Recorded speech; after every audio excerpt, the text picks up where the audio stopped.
All right, good evening, everyone. Thank you for joining us. I'm Mayor Pro Tem Devin Murphy. I now call the regular City Council meeting of July 7, 2026 to order.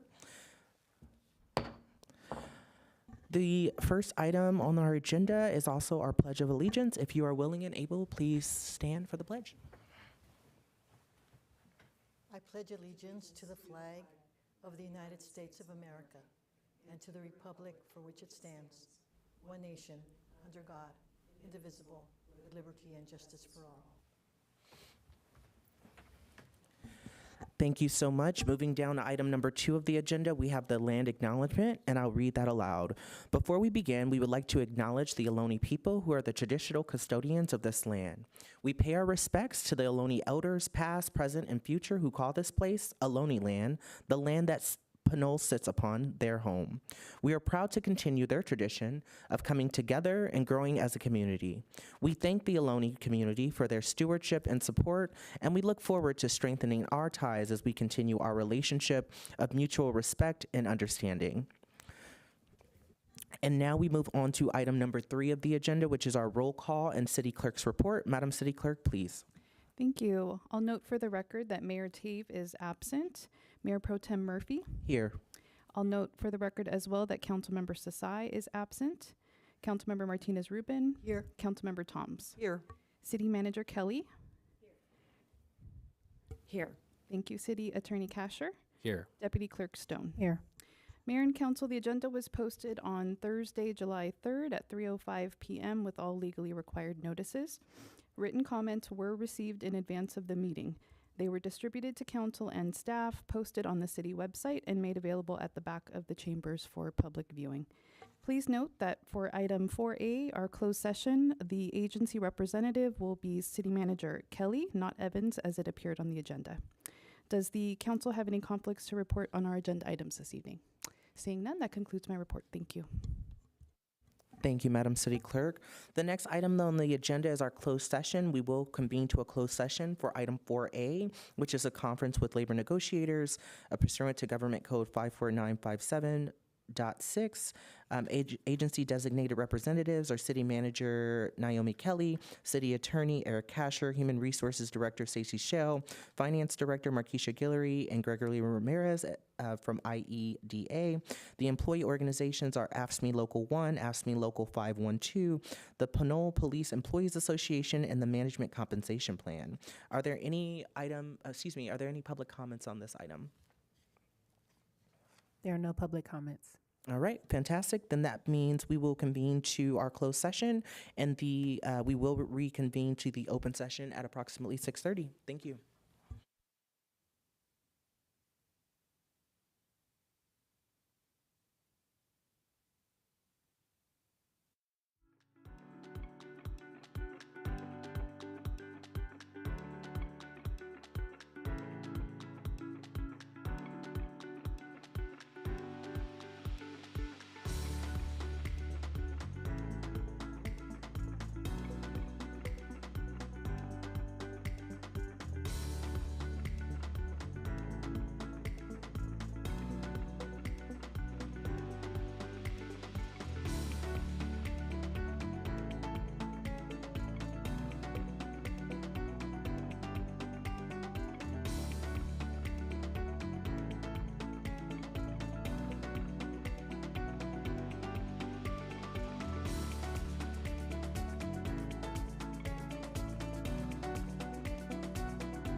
All right, welcome back, everyone. We are now reconvening to our open session from our closed session.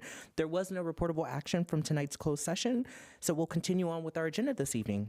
The next item on the agenda is the first citizens to be heard, and this is, Madam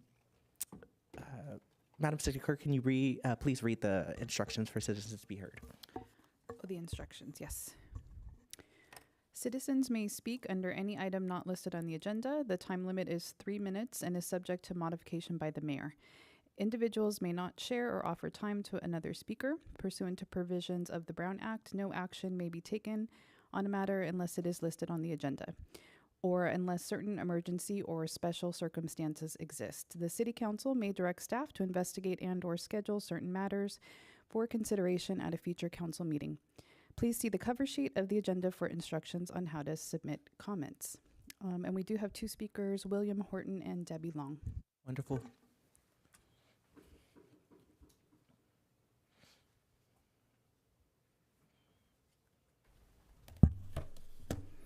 Good evening, Mayor and Council. I'm in my funeral clothes today since I have a serious announcement that Mayor Mary Horton has gone to heaven after 2 years of pancreatic cancer. And please adjourn in her honor tonight at the end of the meeting. Mary was elected 5 times, served 1990 to 2009. She was mayor in 1994, 98, 2001, and 2009. Mary also worked 40 years in industry to place people in jobs after they had injuries. Her biggest accomplishment was bringing Target to Pinole. Mary got John Gallart to reconsider his vote after a lengthy discussion to vote with Dan Purnell and Mary to make the development happen. So when you go to Target, remember Mary, and remember that Target supports with the sales tax all our police and fire. And what Mary would want you to remember is keep your doctor's appointments. Like I had one the day after she passed, so she wanted everybody to not wait, go see the doctor right away. It can make a difference. Thank you. And thank you, Mr. Horton, for being here. We will be adjourning tonight's meeting in your wife's honor. We appreciate you being here.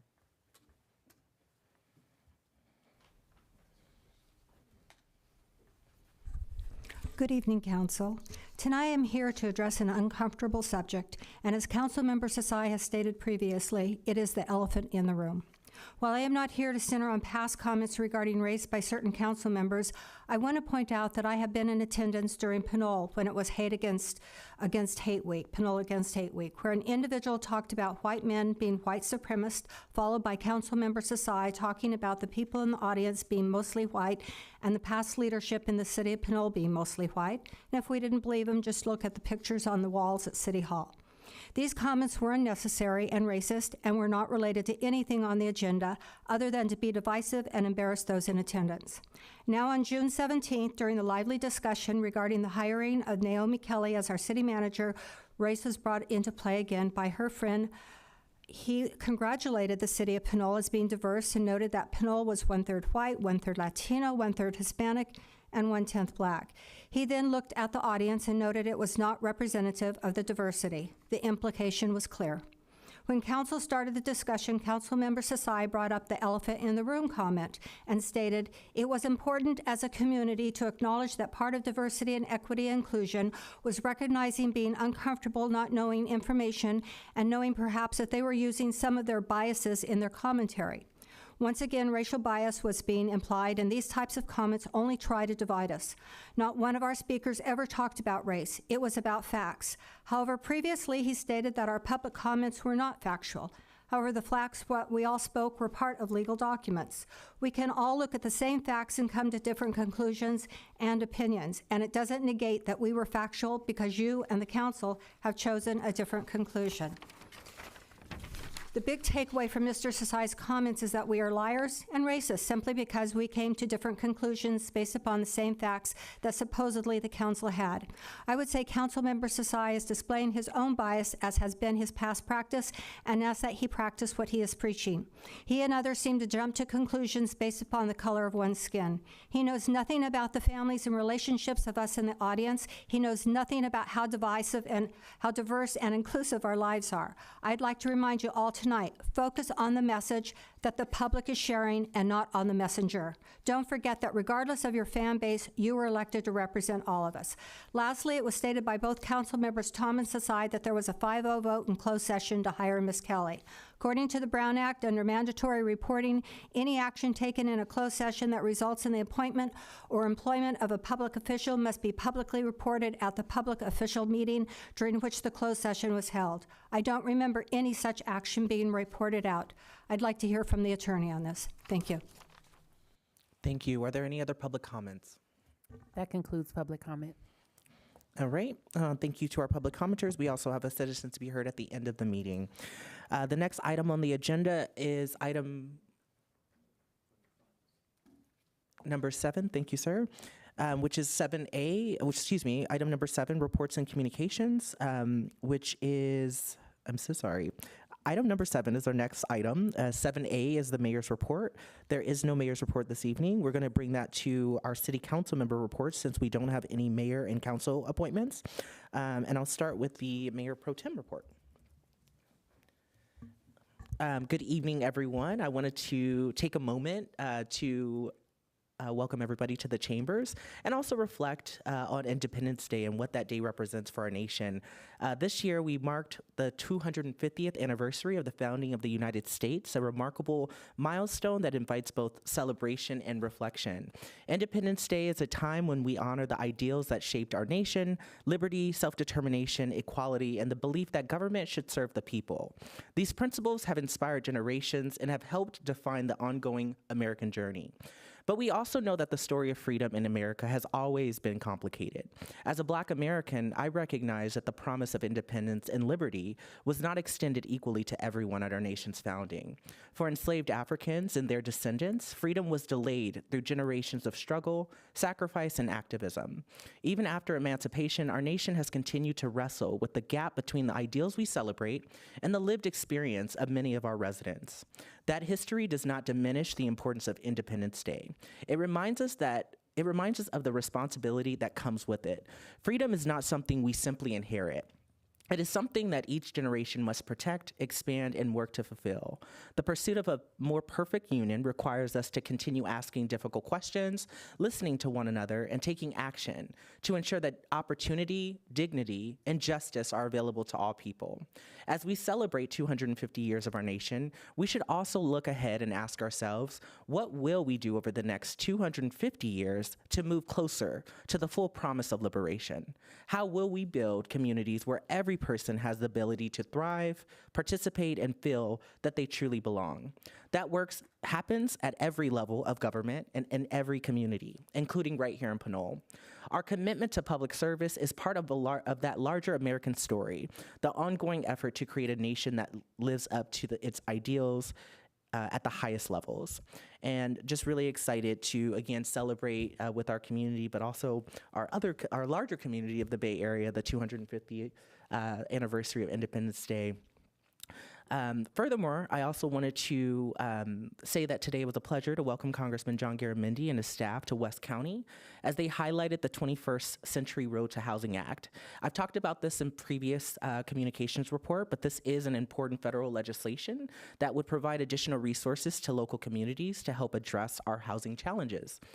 As an active member of the National League of Cities Federal Policy Committee on Administration and Intergovernmental Relations, I've had the opportunity to work on this legislation for the past 2 years alongside local leaders from across the country.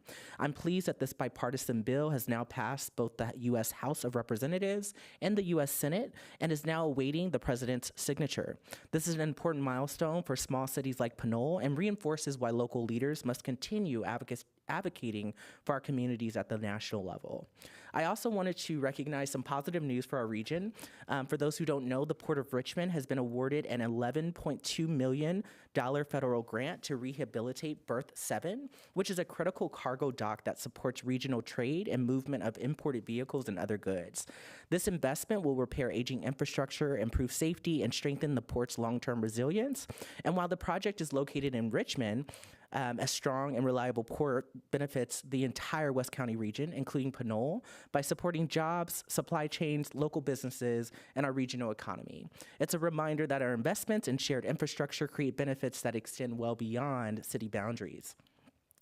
As always, I also like to give a report about MCE as our representative to that body. At our recent MCE meeting, we noted that the departure of our longtime CEO, Don Weiss, who concluded an extraordinary 15 years of leadership with the agency. Her vision and dedication helped establish MCE as a national leader in clean energy and local choice. As a member of the executive committee, I will be working with our fellow committee members as we begin a nationwide search for our next chief executive officer. We are committed to finding a leader who will continue advancing MCE's mission while serving our member communities with excellence. And last but not least, I also wanted to extend a warm welcome to Reverend Marie Wilson, who has now joined the Contra Costa Fire Protection District as the volunteer fire chaplain. Reverend Wilson brings a wealth of experience as a pastor, community leader, and caregiver. She currently serves as the pastor of Concord United Methodist Church, where she became the first African-American pastor appointed to that congregation. Through her extensive training and spiritual care, grief support, crisis response, and healthcare, she has devoted her career to supporting people during some of the life's most difficult moments. And one of the qualities she describes as most important is simply being present for others. As she said, sometimes just being there is enough. That philosophy embodies the compassionate support of our firefighters, our first responders, and community members that deserve. We are grateful to have Reverend Wilson serving both Confire and, of course, with our contract, the City of Pinole, as well as West Contra Costa County.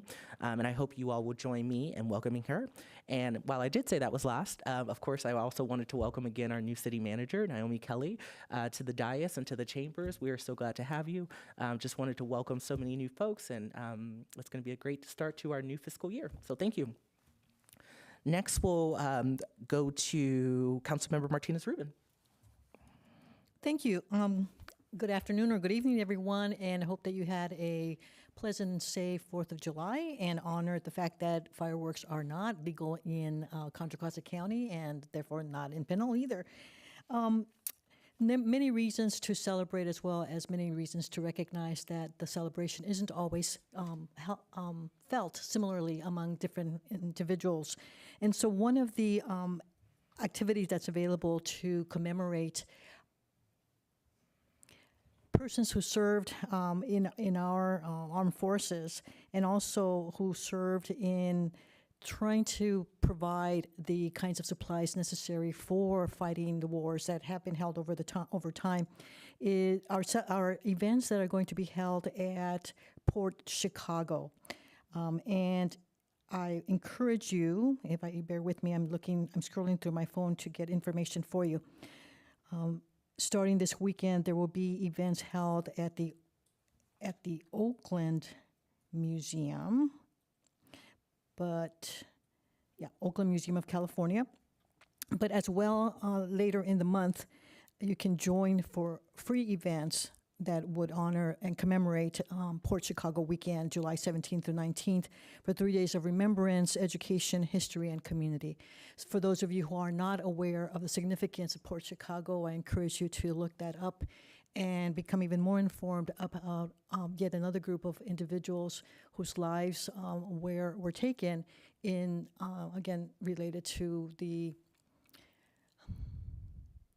I'm going to say, I'm liking the description, but because I don't necessarily agree with the necessity of, but historically the necessity of war.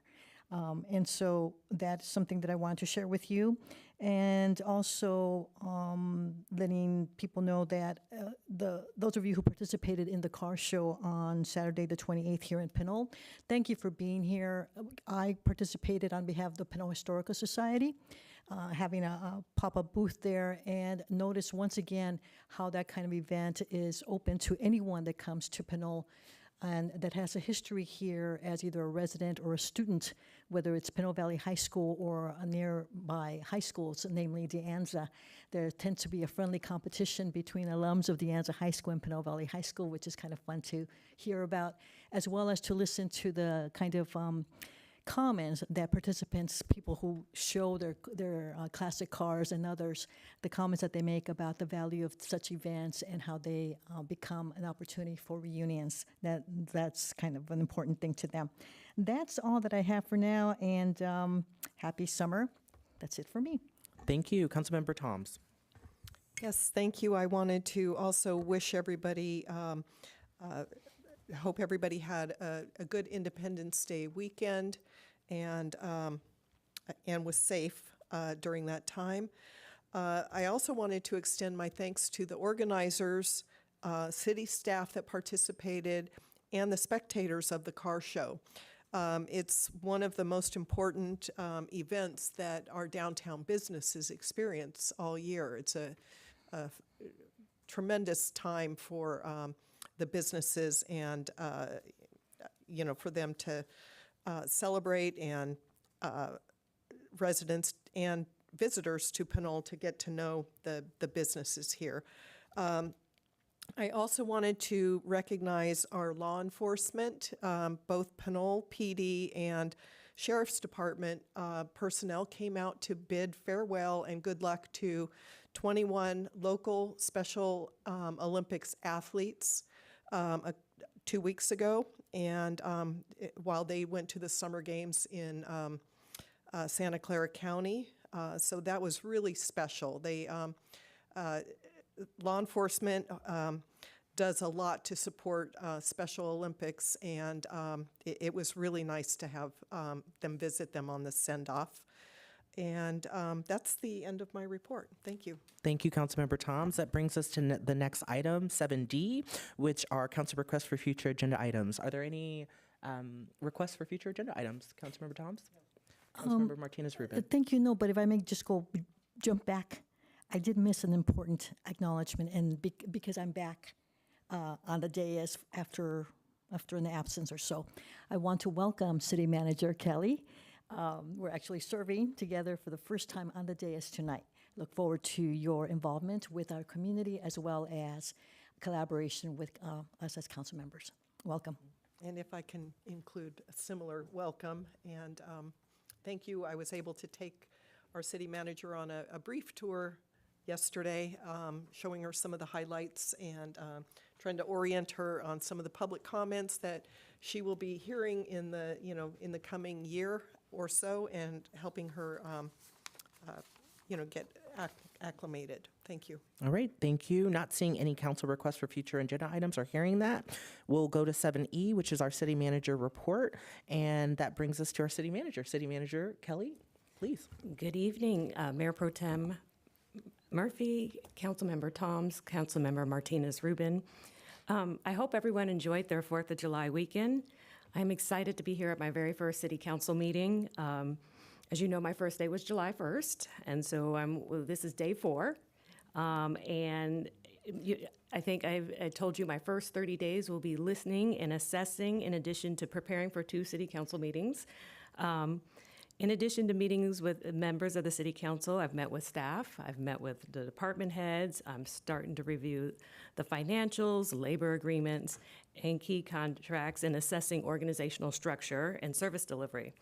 I'm also planning to get out there and meet as much as possible with community members. And so that will be my first 30 days and what I'll be focusing on. As we know later on the agenda, we'll be focusing on the Pinole Civil Grand Jury presentation. And I just want you to know I'm approaching Pinole's budget through 2 lenses. First, understanding the disciplines that are already in place, and a second, identifying opportunities to strengthen long-term stability rather than short-term fixes. And of course, I believe that this strategy must be paired with clear communications and community engagement, working with the city council. As you know, the most effective plans are those in which the council and the public understand trade-offs that we will eventually be having, and that they're aligned with our shared path going forward and the city council's and the community's priorities. So I'm looking forward and excited and ready to roll up my sleeves to be working with all of you in the community. Some highlights in since you all last met. The Active Transportation Plan Workshop will be held on Thursday, July 23rd from 6 to 8 p.m. in the City Hall Community Room. Participants will also have an option to participate remotely. The Artificial Intelligence Survey is live. The survey gives the public an opportunity to review the city's draft AI policy and provide input. We encourage residents to visit pinolespeaks.com to view the draft policy and share their thoughts. Some very good news from Public Works. The new capital improvement project manager, Matt Brown, started yesterday, July 5th. He has deep roots in Pinole. He graduated from both Pinole Valley High School and UC Berkeley School of Engineering. Matt brings the experience of both a resident and a licensed civil engineer. Matt has worked at several public agencies over his 16 years of public service, including service to the cities of Tracy, Vallejo, and San Pablo, with various public works duties. And Matt's roots to Pinole are continued as his two children attend school here in Pinole. Roads. For the month of April, May, and June, Public Works filled 222 potholes. That's probably 3 times more than what they've done in previous months, so that's good news. And of course, at our July 21st council meeting, there will be more updates on projects, permits, and maintenance operations regarding roads. Police department events. The police department has a fun one, Froyo with the 5-0. It's Pinole's Police Department's celebration of National Ice Cream Day, although I think there's only frozen yogurt shops that they are working with here in Pinole. And that is Thursday, July 16th from 12 to 2 p.m. at Menchie's in Pinole, 1358 Fitzgerald Drive. Frozen yogurt and conversations with Pinole police officers, Menchie is giving away 6 ounces of frozen yogurt to the first 50 people. Also, there's Coffee with a Cop with the Pinole Garden Club. The Pinole Police Department will join the Pinole Gardens Club Summer Social on Tuesday, July 21st from 10:30 to 12 p.m. on the patio of the Pinole Valley Community Church, 2885 Pinole Valley Road. This will be an opportunity for local community groups to meet with officers to discuss safety and upcoming projects. And then the Pinole Police Department is reinvigorating their Blue Angel program, which started in 2021. This program is a voluntary program for the residents to give access to, or to give senior residents to give access to their home in case of emergency by installing a lockbox with house keys that are accessible to both the police department and Con Fire. All members are kept on file with pictures of the location of the lockbox and are contacted regularly for any status changes. Lockboxes are donated by Ace Hardware, and applications will soon be posted on the website, and interested parties can email pdcommunityoutreach@pinole.gov. As you know, coming up, the City Council member candidate nomination period is from July 13th through August 7th. Appointments are required to pull nomination paperwork. Interested residents can contact City Clerk Heather Bell Spears by emailing hbell@pinole.gov or calling area code 510-724-8928 to schedule an appointment. More information about candidacy is available on our website, and there are currently 3 seats up for election. And finally, the City Council will recess for the month of August. And so that means all the City Council meetings for August are canceled. And that concludes my report for this evening. All right. Thank you, City Manager Kelly, and welcome. Thank you. For your report. That brings us to our next report, our City Attorney's report. City Attorney Casher. Thank you, Mayor Pro Tem. Nothing to report. Welcome, City Manager Kelly. Look forward to working with you.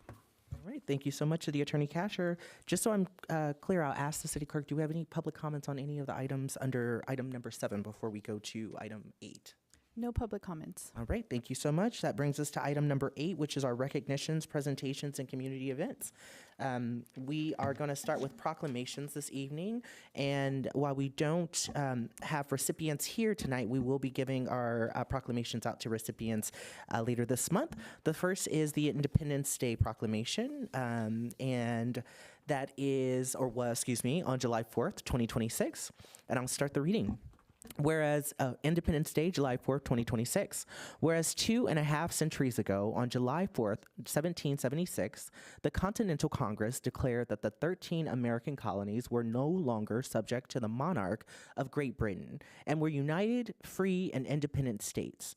And whereas the 13 colonies soon adopted the Declaration of Independence, a historical document drafted largely by Thomas Jefferson, and Whereas since then, July 4th has been annually celebrated as Independence Day, also known as the 4th of July, to commemorate the birth of American independence with festivities such as fireworks and parades.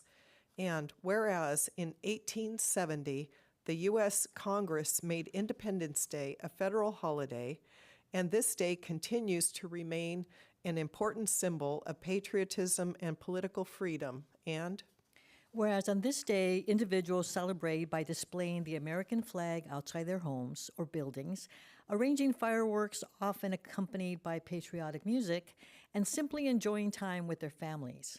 And whereas we should also take time to pay tribute to those in uniform, our civil rights leaders, advocates, and others who have made great strides to safeguard liberty and equality, and recognize the urgent work ahead of us to create a more perfect union. now, therefore, I, Devin T. Murphy, Mayor Pro Tem of the City of Pinole, County of Contra Costa, State of California, on behalf of the City Council and the entire City of Pinole, do hereby proclaim July 4th, 2026 as Independence Day in the City of Pinole, and I encourage all residents and Pinole citizens to observe this day with appropriate celebrations. Happy Independence Day, everyone. Wonderful. And next is our is another proclamation we have honoring a centenarian in our community, Rosemary Coutinho. And I'll start the reading. Whereas in recognition of Rosemary Coutinho's 100th birthday on July 3rd, 2026, the Pinole City Council would like to honor Pinole centenarian Rosemary Coutinho. And whereas Rosemary was born on July 3rd, 1926 in Buffalo, New York, and whereas she met Thomas Coutinho Sr. at a dance in Buffalo, New York in 1956, and whereas they married in 1956 and moved to California, and whereas she and Tom initially moved to El Cerrito, where they had 3 children, Judith, Camille, and Philip, and whereas they moved to Pinole to a brand new home on Arroyo Avenue in November of 1960, and had 3 more children, Tom Jr., Janine, and Maria, and Whereas Rosemary has 7 grandchildren, Amy, Anna, Gabriel, Giancarlo, James, Joseph, and Sammy, and continues to live in that same house in Pinole on Arroyo Avenue to this day. She loves this community. now, therefore, I, Devin T. Murphy, Mayor Pro Tem of the City of Pinole, County of Contra Costa, State of California, on behalf of the Pinole City Council and the entire City of Pinole, do hereby honor Pinole centenarian Rosemary Coutinho, and congratulations for 100 years.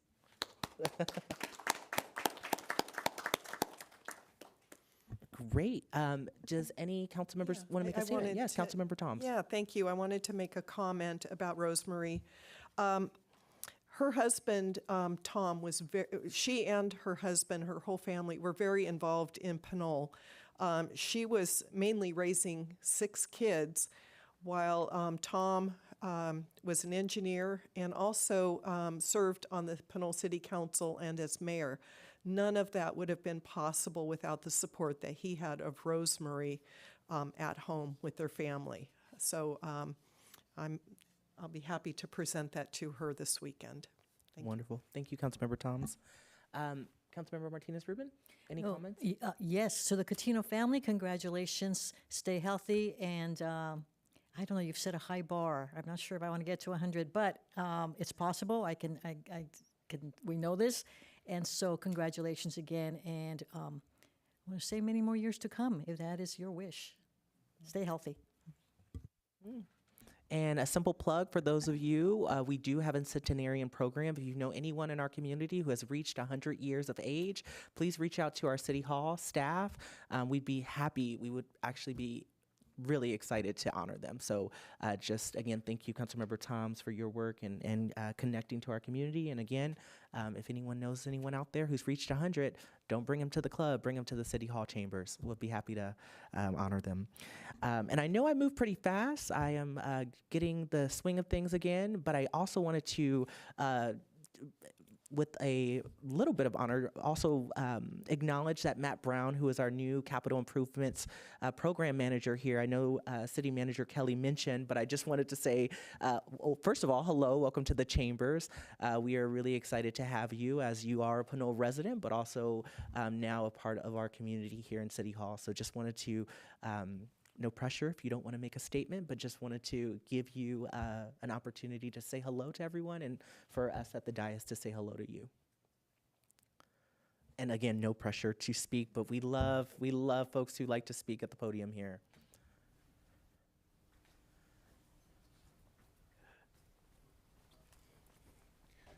Yeah, I'm happy to be here and happy to serve, and wanted to try to bring my life a lot closer to home and be able to work in the community that I live. So it's a great opportunity, and I hope to do good things while I'm here. So thank you.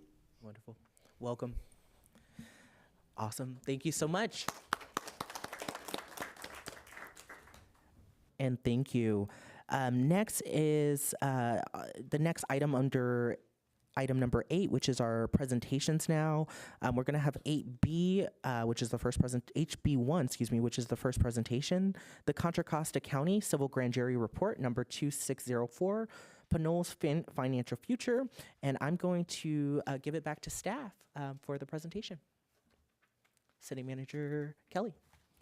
Good evening, everyone. So we have a slide deck that we put together for going through each of the findings and recommendations for the Civil Grand Jury. And as you know, the Contra Costa Civil Grand Jury prepared and published a report titled Pinole's Future. It's a rough road ahead, and it was dated on May 14th, 2026. Our presentation will outline the city's draft response to the findings and recommendations in that report. The city is also required to submit a formal response to the grand jury no later than August 14th, 2026. This is our first presentation of this report. At this city council meeting, we will also have another presentation on July 21st, and probably an action item at that time, but we wanted to have this first reading of the report and get public comment on it. And so next slide, please. That's the background I just went through. Next slide. All right, so finding 1. The City of Pinole's fiscal year 2025 operating budget is characterized as structurally balanced in its budget documents. Pinole agrees with this finding. The general fund operating budget is balanced, meaning that ongoing expenditures are funded by ongoing revenues. Next slide. Finding 2, Pinole's fiscal year 2025 operating budget achieves structural balance by relying on general fund reductions to pay for what are termed one-time initiatives. Pinole agrees with these findings, as you all just adopted the budget. The baseline budget and ongoing operating budget is $31,537,110, and the operating and capital budget together is that, and then one-time operating budget items is $468,937, and the capital improvement projects are $795,000. We have a use of unassigned fund balance of $1,263,937. Next slide. Finding 3. Within the fiscal year 2025 operating budget, deficits are projected in the Recreation Department at $1.8 million, the Building and Planning Department at $900,000, and the city-sponsored cable TV station $400,000. Pinole agrees with this finding.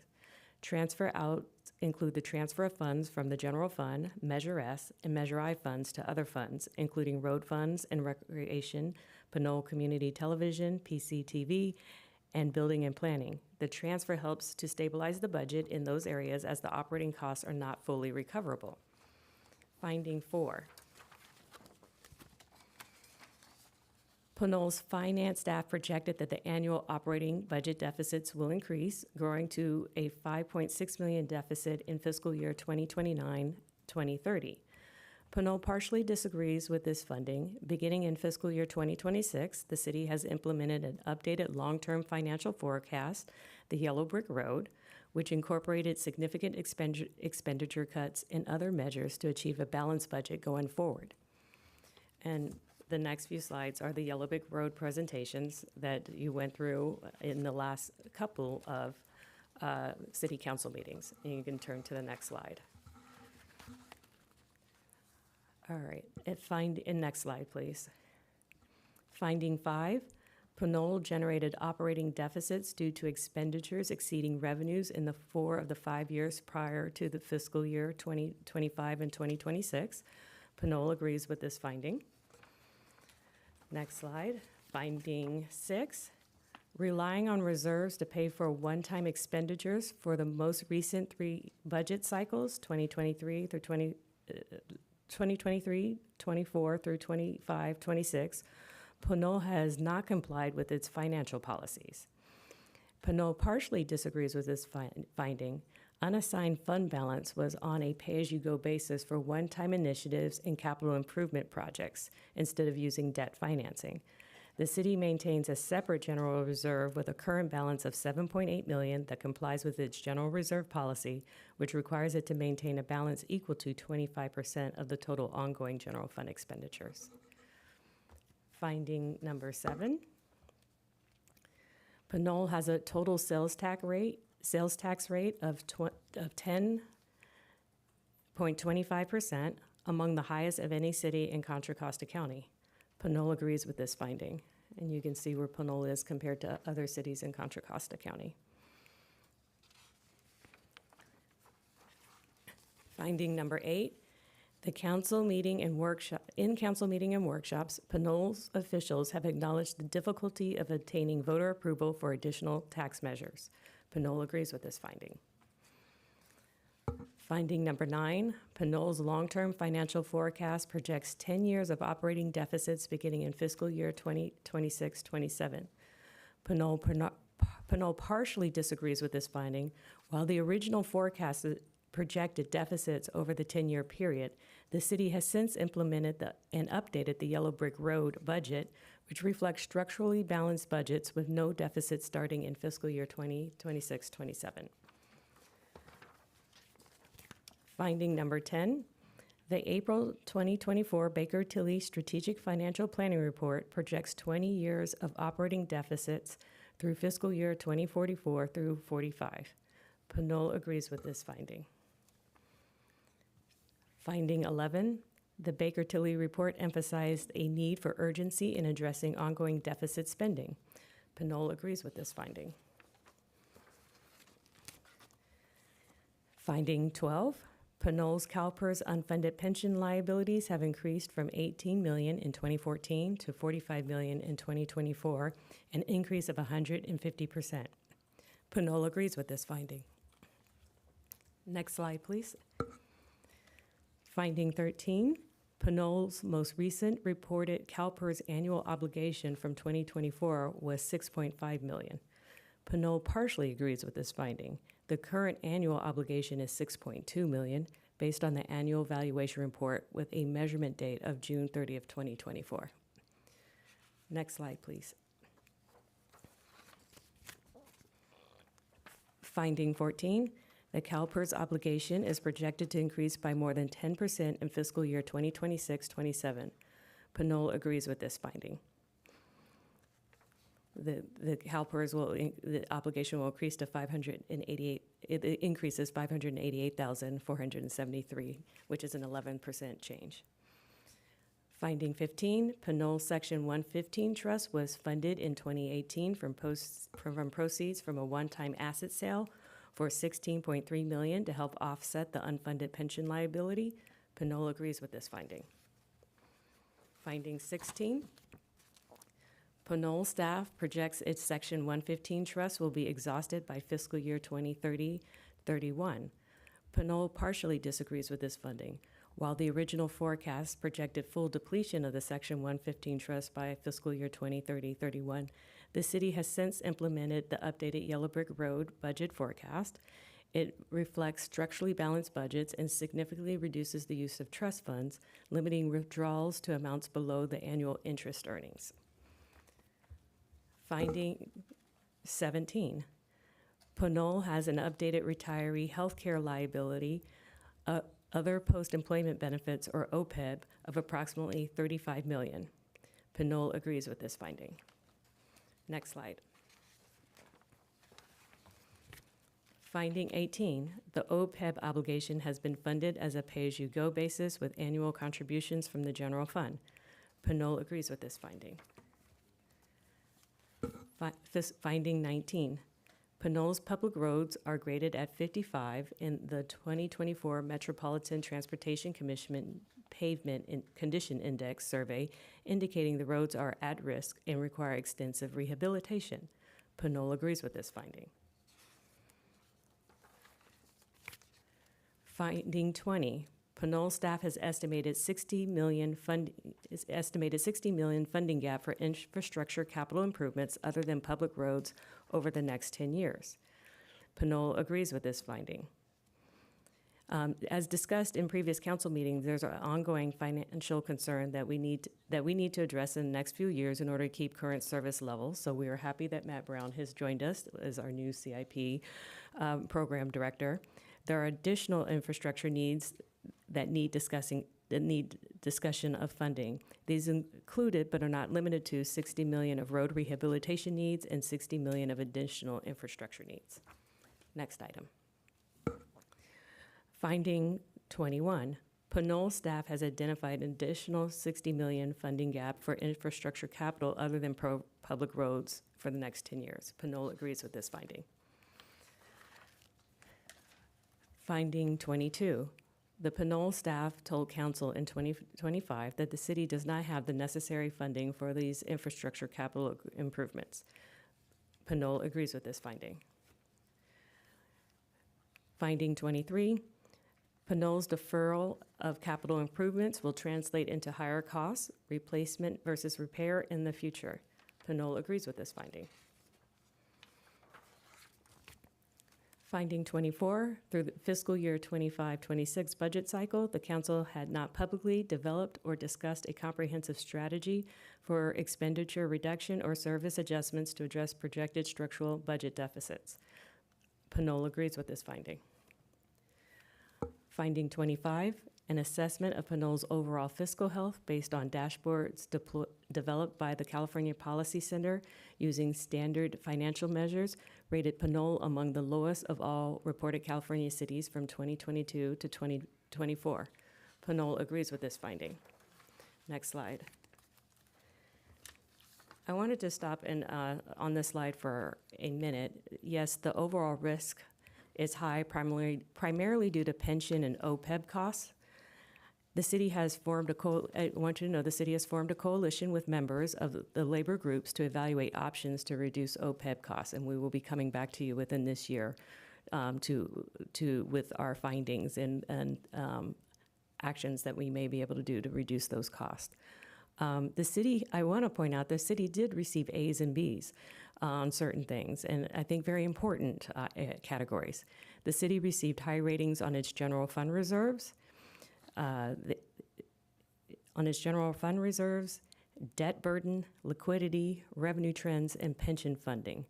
The general fund reserves, the city maintains an unassigned fund balance as well as a separate general fund reserve, which was used once in 2024-25 as a one-time budget balancing measure, and that was the general fund reserve that was used once. Debt burden, the only outstanding debt in the general fund is the 2006 pension obligation bond, which will be fully repaid in fiscal year 2035-36. Liquidity, the city maintains high liquidity and has sufficient cash to support operations. Revenue trends, the city has a stable revenue base with property tax, sales tax, and utility user tax being the primary revenue generators. In pension funding, the city pays its annual required pension contributions as determined by CalPERS. In addition, the city has cost-sharing agreements with Classic members under which those members contribute an additional 8% towards the city's required contribution on top of the employee standard 7% reduction. So yes, it is we have an F primarily due to OPEB, but there are other areas where the city is doing well. Next slide. The Baker-Tilly concluded that Pinole faces ongoing severe operation budget issues, including the threat of bankruptcy if it does not balance annual expenditures and revenues. Pinole agrees with this finding. Next slide.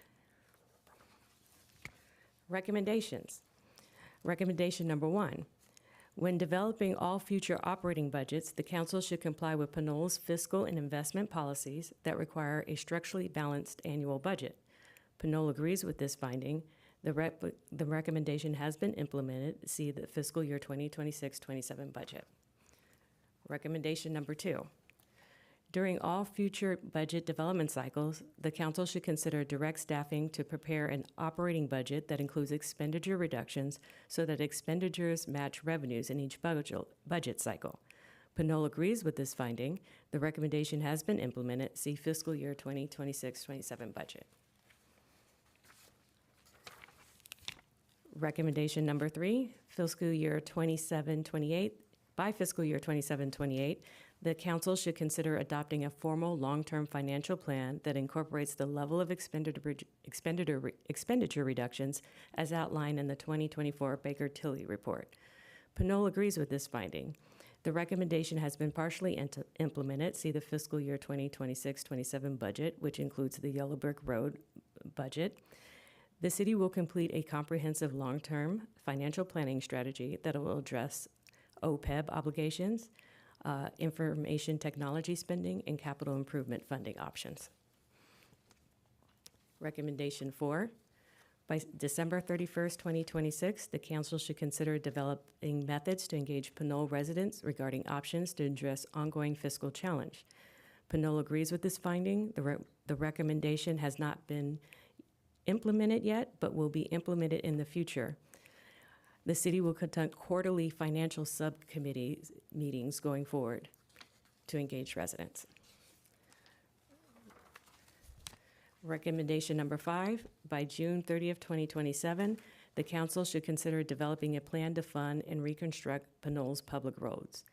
Pinole agrees with this finding. The recommendation has not yet been implemented, but will be implemented in the future. The plan will be discussed at the Infrastructure and Transportation Subcommittee during the fall of 2026 and incorporated in the CIP in the spring of 2027. Recommendation number 6, by March 31st, 2027, the council should consider directing staff to review funding options such as asset sales to address Pinole's unfunded pension liability. Pinole agrees with this finding. Pinole agrees with this finding. The recommendation has not yet been implemented, but will be implemented in the future. The city will conduct quarterly financial subcommittee meetings. And next slide. Oh, and that's the conclusion. All right. All right. Well, thank you so much, City Manager Kelly. I'll bring it back to council for any questions. Councilmember Toms, any questions? Just a question. At our last meeting, we discussed sale of the post office, and I want to bring this to recommendation R6. And I had suggested that we deposit the revenue from the sale into the pension, the trust. Through our I suppose since this isn't an action item, on July 21st, could we also see a policy on doing that so that we can answer that instead of, that the city's going to be doing this in the future, that we have adopted a policy? Is that something that's possible? And yes, we could prepare a draft policy and bring that back on the 21st. Okay, thank you. Any other questions, Councilmember Toms?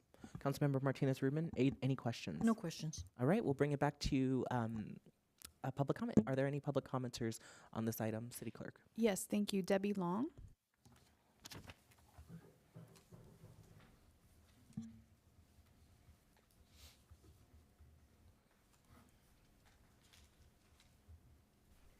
Good evening again. I thought this was going to be addressed in a town hall setting where we could all have a back and forth conversation about some of this.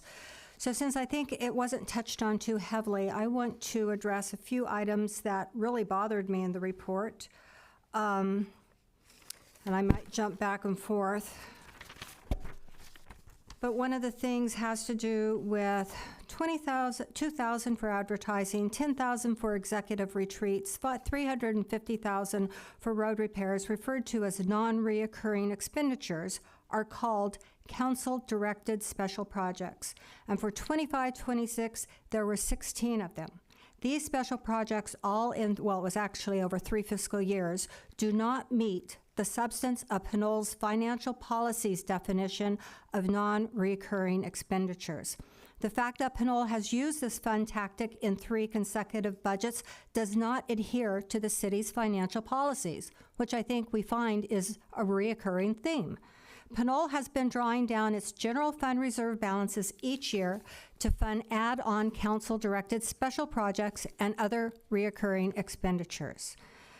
Then there's no more. The lagging of capital improvements. Once again, we all are aware of that. That the road repairs are funded by $750,000 of Measure J, $360,000 Measure S, and the $1.1 million is totally insufficient. Public Works states that they need $20 million over the next 5 years. I'd like to respond to this in the form of, because it has come up before, you've questioned whether you could place a bond for this.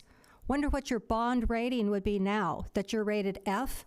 You've depleted your reserves down to 25%, and also the 115 trust has been used in a manner, and we've had this discussion, that it wasn't originally intended for. So I think that's a big question here tonight, is about what the future of your bond rating is. It also states that it should go down 10%. When I look at the Yellow Brick Road, with the exception of 2028, I don't see a 10% decrease in any of the expenditures. Pinole's fiscal health score has been an F since 2022. First I'm hearing about it. I hope it's not the first you're hearing about it, or maybe I should, because you didn't make the public aware of that. The leadership, if you want to tax more, tax fatigue. That's what it says. We have tax fatigue. So you have to figure it out, and that means, as I've addressed plenty of times, of making hard cuts. Cutting back on a light, making sure that you don't use too many pens and pencils won't be adequate. You have to address staff, and I've said from the top, not the people that have the boots on the ground. Thank you. Thank you. Any other public comments? I see someone in the back. If you have a public comment, please pull a yellow. If you have any public comments, please pull a yellow card and give it to the city clerk. Otherwise, our city clerk can support you. Are there any other public comments? Yes, we do have Rafael Menace online. Wonderful. Thank you.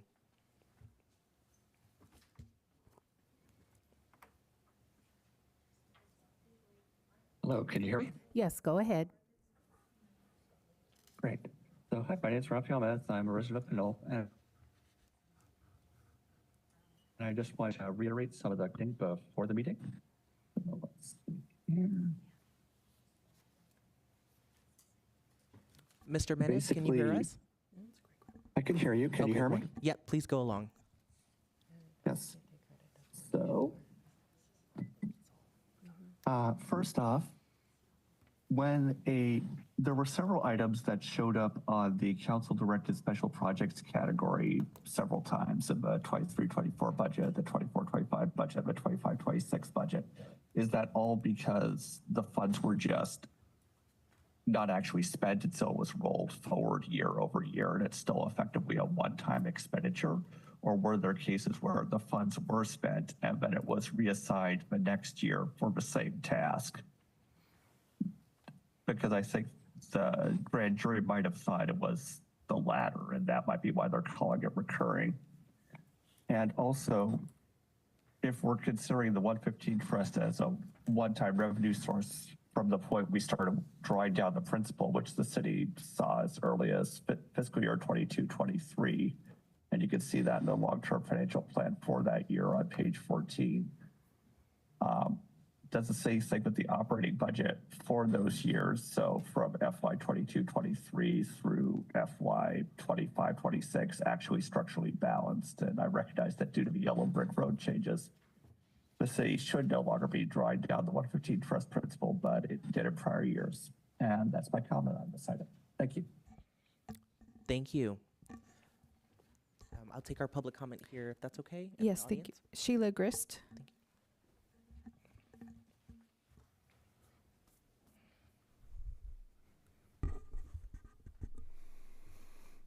Hello, Pro Tem, Mayor, Council staff, and citizens. Is this meeting just for information? Are you going to make cuts tonight? Can we chime in with cuts? Are you going to have a second meeting where we actually can have crosstalk? Thank you. Thank you. Are there any other public comments? That concludes public comment. All right. Since there are no other public comments, I'll bring it back to staff. I think City Manager Kelly, you mentioned a process. I think there were some questions about the process moving forward. This is not the only opportunity where members of the public can speak on their behalf, but if you can tell us about next steps, that would be helpful. Yes, so we have a city council meeting. We'll have more questions. If there are more questions at the next city council meeting, we're happy to entertain questions there. If there are questions that members of the public would like, they can reach out to me, and I may not have all the answers because, again, I'm 4 days on the job, but I will get those answers and get back to you. All right, thank you. All right, that brings us to our next item, which is item number 9, our consent calendar. We have several items, so I'll ask if there are any items to be pulled from the consent calendar from council members. Councilmember Toms, any items? Councilmember Martinez-Rubin? No. Okay, not seeing any. I'll ask if we have public comments on the consent calendar. Any public comments? No public comments. All right, no public comments, then I'm happy to entertain a motion or, happy to entertain a motion on the consent I'll move calendar. approval of the consent calendar. Great, I'll second. Any additional comments on the motion? Seeing none, Madam City Clerk, if you will. Thank you. Councilmember Toms. Yes. Councilmember Martinez-Rubin. Yes. Noting for the record that Councilmember Sasai is absent. Mayor Pro Tem Murphy. Aye. And noting for the record that Mayor Tave is absent, and motion carries. All right, thank you so much, Madam City Clerk. We don't have any items under public hearings this evening, which is item number 10. We don't have any old business, which is item number 11, and it brings us to our item number 12, which is new business. The first item that we have under new business is item 12A, which is the Housing Successor Fund policy recommendations and evaluation of an in lieu fee alternative to the inclusion housing requirement. This is a report, and we're also able to provide direction. I'll pass it to Director Whalen for the presentation. Good evening. Hello. Oh, good. Great. Good evening, Mayor Pro Tem, council members, members of the public, and staff. I am Lily Whalen, your Community Development Director, and I'm pleased to be here this evening to introduce our two speakers, ASIN NDI, who is the Executive Director of the Northern California Land Trust, and Jared Murdy, who is our Housing Fellow under a capacity grant that the city won through the Partnership for the Bay's Future.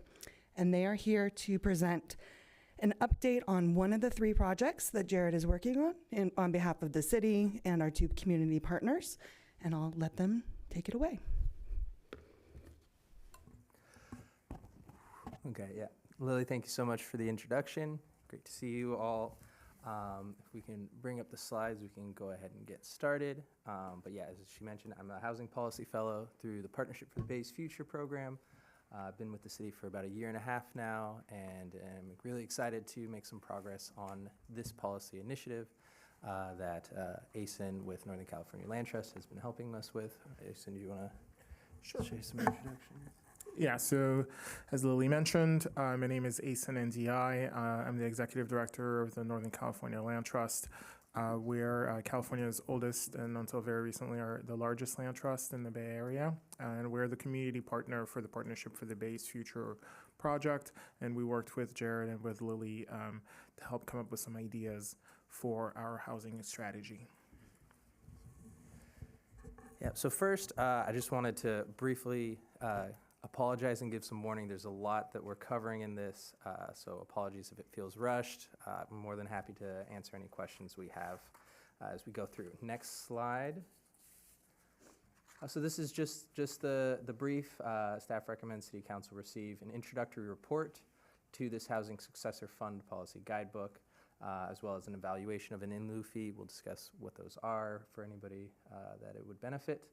And yeah, we're hoping to present our preliminary findings and hear feedback moving forward. Next slide.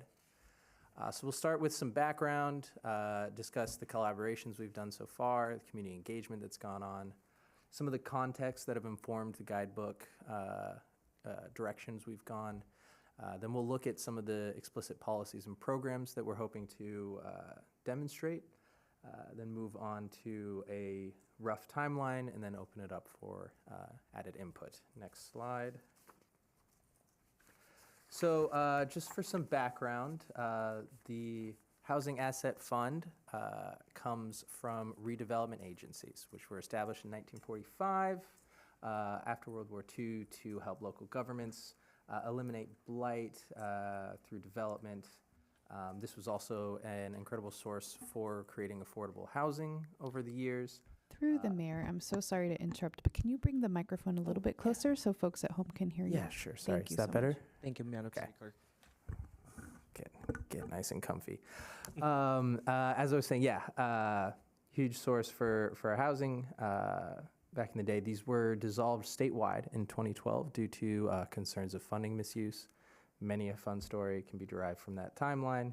But the remaining funds and resources were then transferred to what are called successor agencies. Next slide.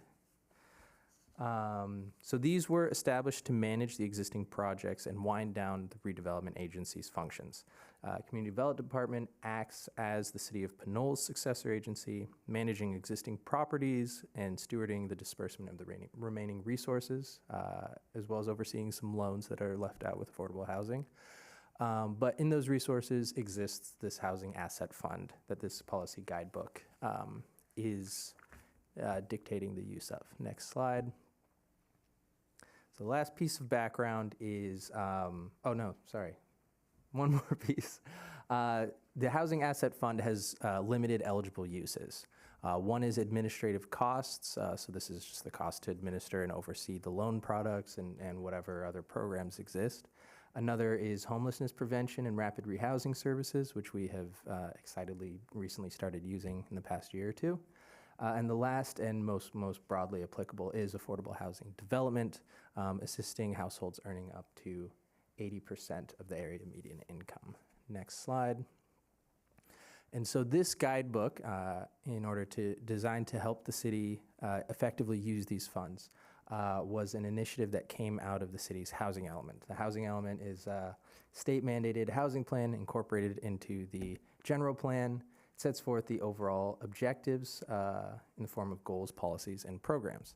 This is part of Program 7. The guidebook will set priorities and goals for the use of affordable housing funds in the cities, as well as investigate the creation of an in-lieu fee, which we'll talk about after this. Next slide. Yeah, so as we mentioned, we've had some collaborators, one of which is ASIN and the Northern California Land Trust. They have been a huge help in our community engagement and have co-authored the draft guidebook that is attached in your dockets, agendas. The other one is RSG Consultants. These are our affordable housing experts. They have been an integral part of the technical elements of this policy, and they authored the in-lieu fee report that is also in your guys' memos. And last, you have me, and I was kind of helping move things along in the development of this guidebook and the program development so far. Next slide. It's a slight understatement. I like those. All right, so this is just a summary of some of those contexts that I was mentioning earlier. So first, our community engagement has showed strong support for rental assistance and down payment assistance for first-time home buyers, as well as permit streamlining and zoning reform that the city has already been involved in over the years. There's also strong support for assisting seniors, which is a common trend.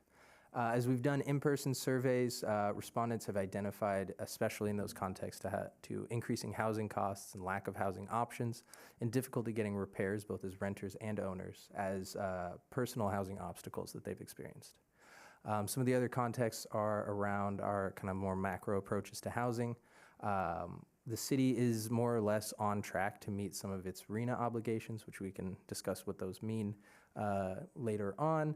And lastly, our partnerships with the county through community outreach and referral engagement, which is CORE, the CORE team, as well as elevated eviction trends that we've seen in the area, kind of support or highlight the need for housing stability to be something that the city is looking at.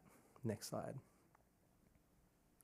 So first we have our community engagement. This is a fun little map that we employed whenever we were out and about. We had people just kind of put a sticker on where you're coming from.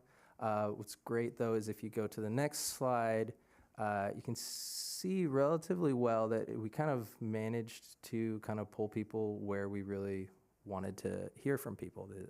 These red areas are where we've had higher rates of habitability complaints.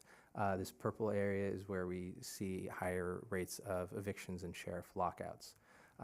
This yellow area is what's considered a high segregation and poverty zone based on the TCAC, which is the Tax Credit Allocation Committee.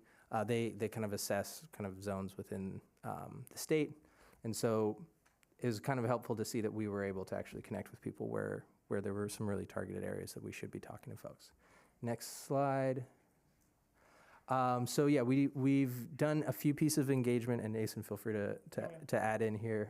First, we did an online survey, got 151 respondents so far. Renters and BIPOC residents are kind of underrepresented in that poll.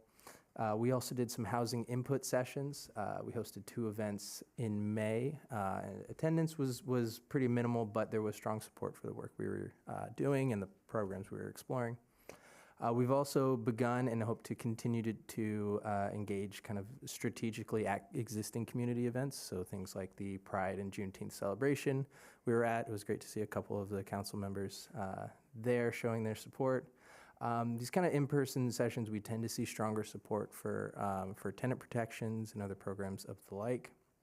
Last, we've been engaging with the Planning Commission, so we presented some draft materials to them earlier this year. This has kind of informed our Luffy and some other program developments that we've been doing. Next slide. So to kind of expand on those RENA obligations, RENA stands for Regional Housing Needs Assessment. It's kind of a state assessment based on housing context and economic needs. It projected that 500 units of housing is kind of Pinole's target by 2031, with portions set aside for various income levels. As of right now, 51% of target units are either built, in development, or entitled. This includes 24% of very low income and 17% of low income units. Next slide. So based on this information, Pinole is relatively on track to meet its RENA obligations, but still needs to be diligent in supporting development and densification in order to continue that current trajectory. So as long as we keep, doing what we're doing, we should be good. But we do need to stay vigilant on this approach. Next slide. The other context that we want to look at is homelessness here in Pinole. So this is a piece of a presentation from CORE when they came and presented, I believe, in April of this year. Some of the numbers to really highlight. So this is the team that's in there connecting with folks experiencing homelessness here on a daily basis. Some key things to note here is that 84% of the individuals that they connected with, so it's 37 out of the 44, had roots in Pinole, which is a pretty high number, but also a very kind of hopeful number in a lot of ways when you also add it with 68% having reported being first-time homeless. This is interesting because first-time homelessness, it's not necessarily a failure of the programs that are meant to address homelessness, but really of the lack of supports for people experiencing housing precarity. And so I think it really highlights an opportunity that the city has to really step up into this space. Next slide. So yeah, like I said, first-time homelessness indicates shifting trends in housing context.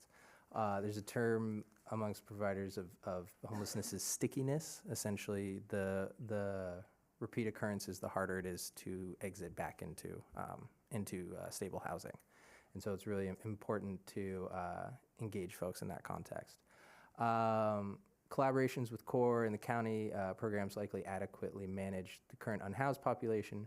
Prevention, however, will be the key in really keeping these numbers down and even reaching a functional zero. Lastly, so one of the wonderful opportunities that have come up with this fellowship is the opportunity to join the Contra Costa Council on Homelessness, which oversees the COC, the continuum of care that manages a lot of the homelessness services for the county. And in that capacity, a lot of conversations are going on around federal and state funding for programs, not only directly around homelessness, but also housing and Social Security and wellness, that all seem to indicate, well, a decline in those resources seems to indicate a likelihood of elevating rates of homelessness, especially among senior residents. And so I think it's really important to be aware of that factor. Next slide. The next one is evictions. This is a scary graph, I will admit. So this is, over the past 6 years, the eviction rates of various cities throughout the Contra Costa County. The county average is the solid blue wave down at the bottom. The red bars are Pinole's rates. The solid lines are the 4 to 5 jurisdictions with higher rates than the city of Pinole, and the dotted lines are the ones with lower. They're indicated on the side here. Although this kind of shows that Pinole is above average in rates and is sitting at one of the higher spots amongst smaller jurisdictions within Contra Costa. If we go to the next slide, the other piece of the information is that Pinole has a small housing stock. And so although the rates are high, the actual real number of evictions that take place make this a situation that I think is actually going to be quite manageable if it's something that the city wants to tackle. We're not talking about 300 evictions that we need to track down. We're talking about 7 to 15 this year kind of thing. And so those numbers I think are helpful both to kind of show where we're at, but also show that there's a path forward for sure. Next slide. So some context is that Contra Costa County actually has the second highest eviction rate in the Bay Area, behind Solano County. BAFA, Bay Area Housing Finance Authority, released an eviction study last year, and they attribute this mainly to demographic shifts in the region. As folks have been priced out of major metropolitan areas, the demand for rental units have increased in Solano, Contra Costa, and other suburban counties, where a lot of the protections and stuff like that have been kind of hard fought for over the past decades don't quite exist as strongly. There's some other kind of data showing that this is an elevated rate, but again, as we've demonstrated, that because the stock itself is so low, it is a manageable fix to that rate. The other piece, although we can't say this explicitly about the ones that have occurred here in Pinole, most common reason for at-fault evictions is failure to pay rent. Next slide. So we are taking the community input we've received, the housing data that we've kind of shown you, the context of our RENA obligations and other things into this guidebook to kind of recommend some policies and some programs to kind of guide, I think, the city into a housing strategy that reflects its existing values. Next slide. So we've kind of broken these up into 3 categories. First are the active uses. So these are things that are ongoing, that we will continue to use the funds for. The second is what we're calling, what did we call them actually? I should. Prepared initiatives or prepared uses. These are things that that are pretty, baked projects. They're things that ideally we could be implementing alongside the final draft of this document not next year, later this year. And the third are kind of emerging things. These are initiatives and potential uses that we'd like to explore more.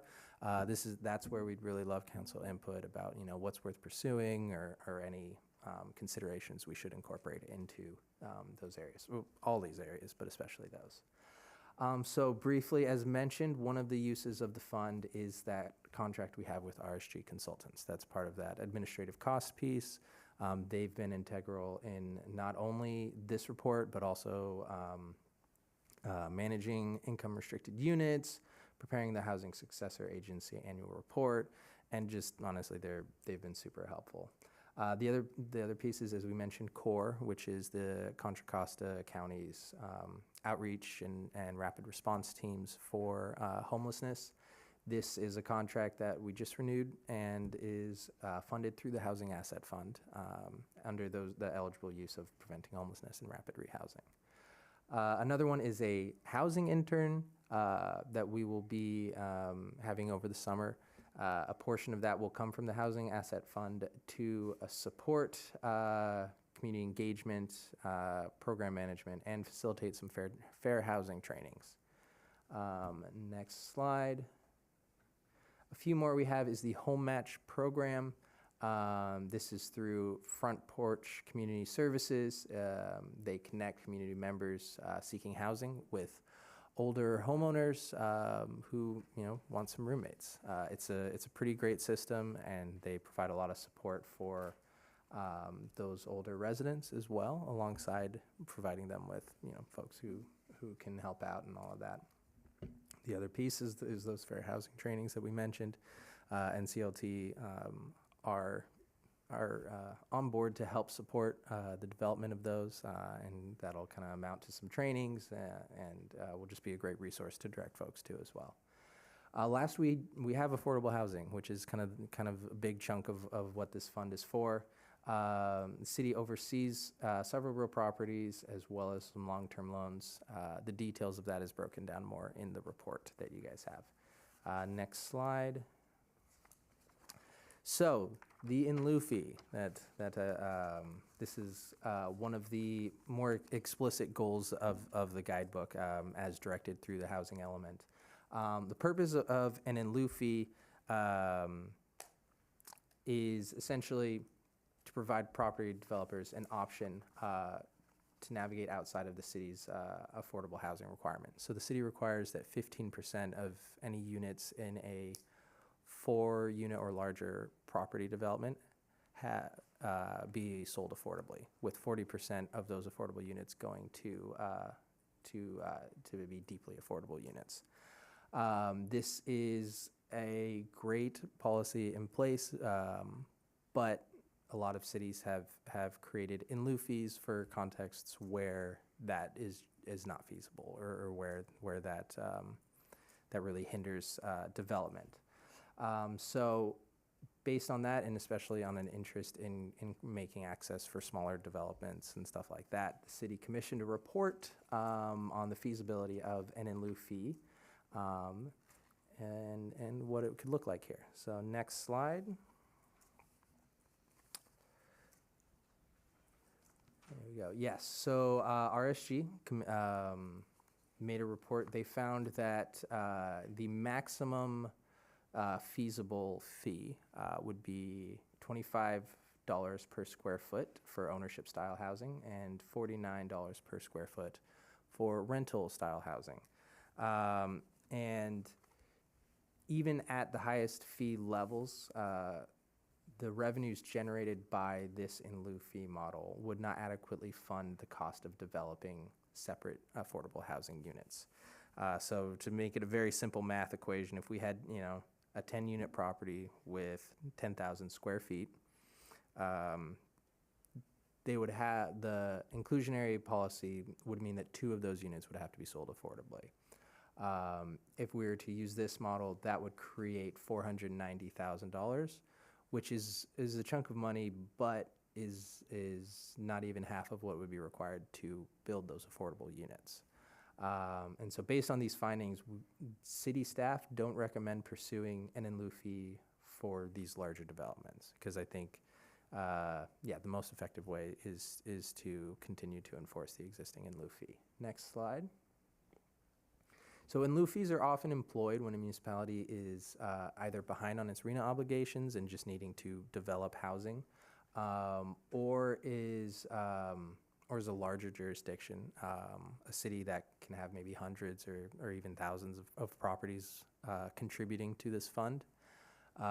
In that context, you're then able to kind of leverage those funds, get additional support to actually really turn it into housing at a level that a municipality like Pinole just doesn't have the capacity for.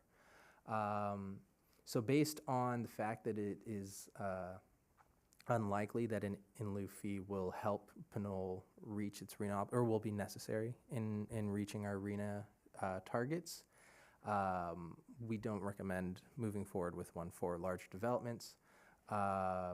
Currently, when a project cannot accommodate on-site affordable units, developers are also able to build units off-site, and so that is an avenue of remedy that we have in place for those contexts. Next slide. However, after presenting that information to the Planning Commission, we wanted to, we took their feedback to look at how we could really help what's called the missing middle in affordable housing spaces, this kind of under 10 units. I live in something like that, a 6-unit apartment complex. These are one of the many solutions people look at for housing. And so we wanted to think about how we could create an in lieu fee that would support that. What we are looking at and will kind of build out and be able to bring to council based on input today would be replacing the existing 4-unit just full exemption with an under 10 unit in lieu fee model. So any development under 10 units would pay that similar per square foot fee. Those fees would be used to support affordable housing development in the city. Although, you know, obviously it would still kind of have that numbers problem that we mentioned. Incorporating those 1 to 3 unit developments may create some extra revenue to kind of offset that piece. And, you know, continuing to partner with some of the affordable housing developers that we've worked with in the city, Saha, among some, and Eden Housing, among some others. This should really be able to help kind of those smaller developers and smaller developments happen, while also supporting affordable housing being created. Next slide. I'm going to hand this one off to Asen so I can drink some water. Okay. So among the prepared initiatives, and those are the kinds of initiatives that we were looking at comparisons for, that were a little bit more built out. One of the ones that really kind of rose to the top, and we heard from the community, is tenant retention programs. It's also known as emergency rental assistance. And what that is essentially a emergency amount of money to help resolve some kind of rental arrears or debts. We have found this to be one of the most cost-effective and affordable ways to be able to interrupt the process of displacement and evictions. In the next slide, I'll talk a little bit about sort of the existing programs. One of the other options is to really expand these tenant retention programs to really try to address those crisis points that can sometimes snowball in people's lives. For example, we included here vehicle repairs, but there are many sort of these emergencies that we know can have a real snowball effect leading to evictions and housing instability. Next slide. So we've been looking at comparable programs in comparable and nearby geographies like El Cerrito and Contra Costa Housing Security Fund.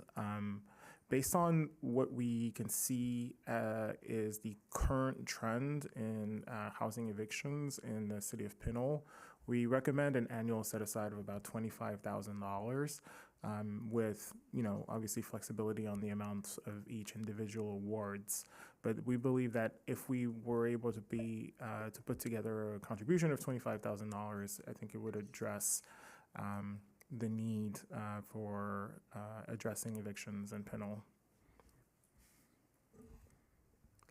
Yeah, and so I'll just add that, so what El Cerrito's done, which is we've spoken to them and they love it, and we've spoken with the provider, is what they do is they have this kind of set aside contribution to the county's housing security fund. So this is essentially a county-based version of a tenant retention program. So it's something that already exists, the county administers. But what El Cerrito did was they had a set aside contribution that would go to El Cerrito residents. And they've really liked the system, they've liked the model.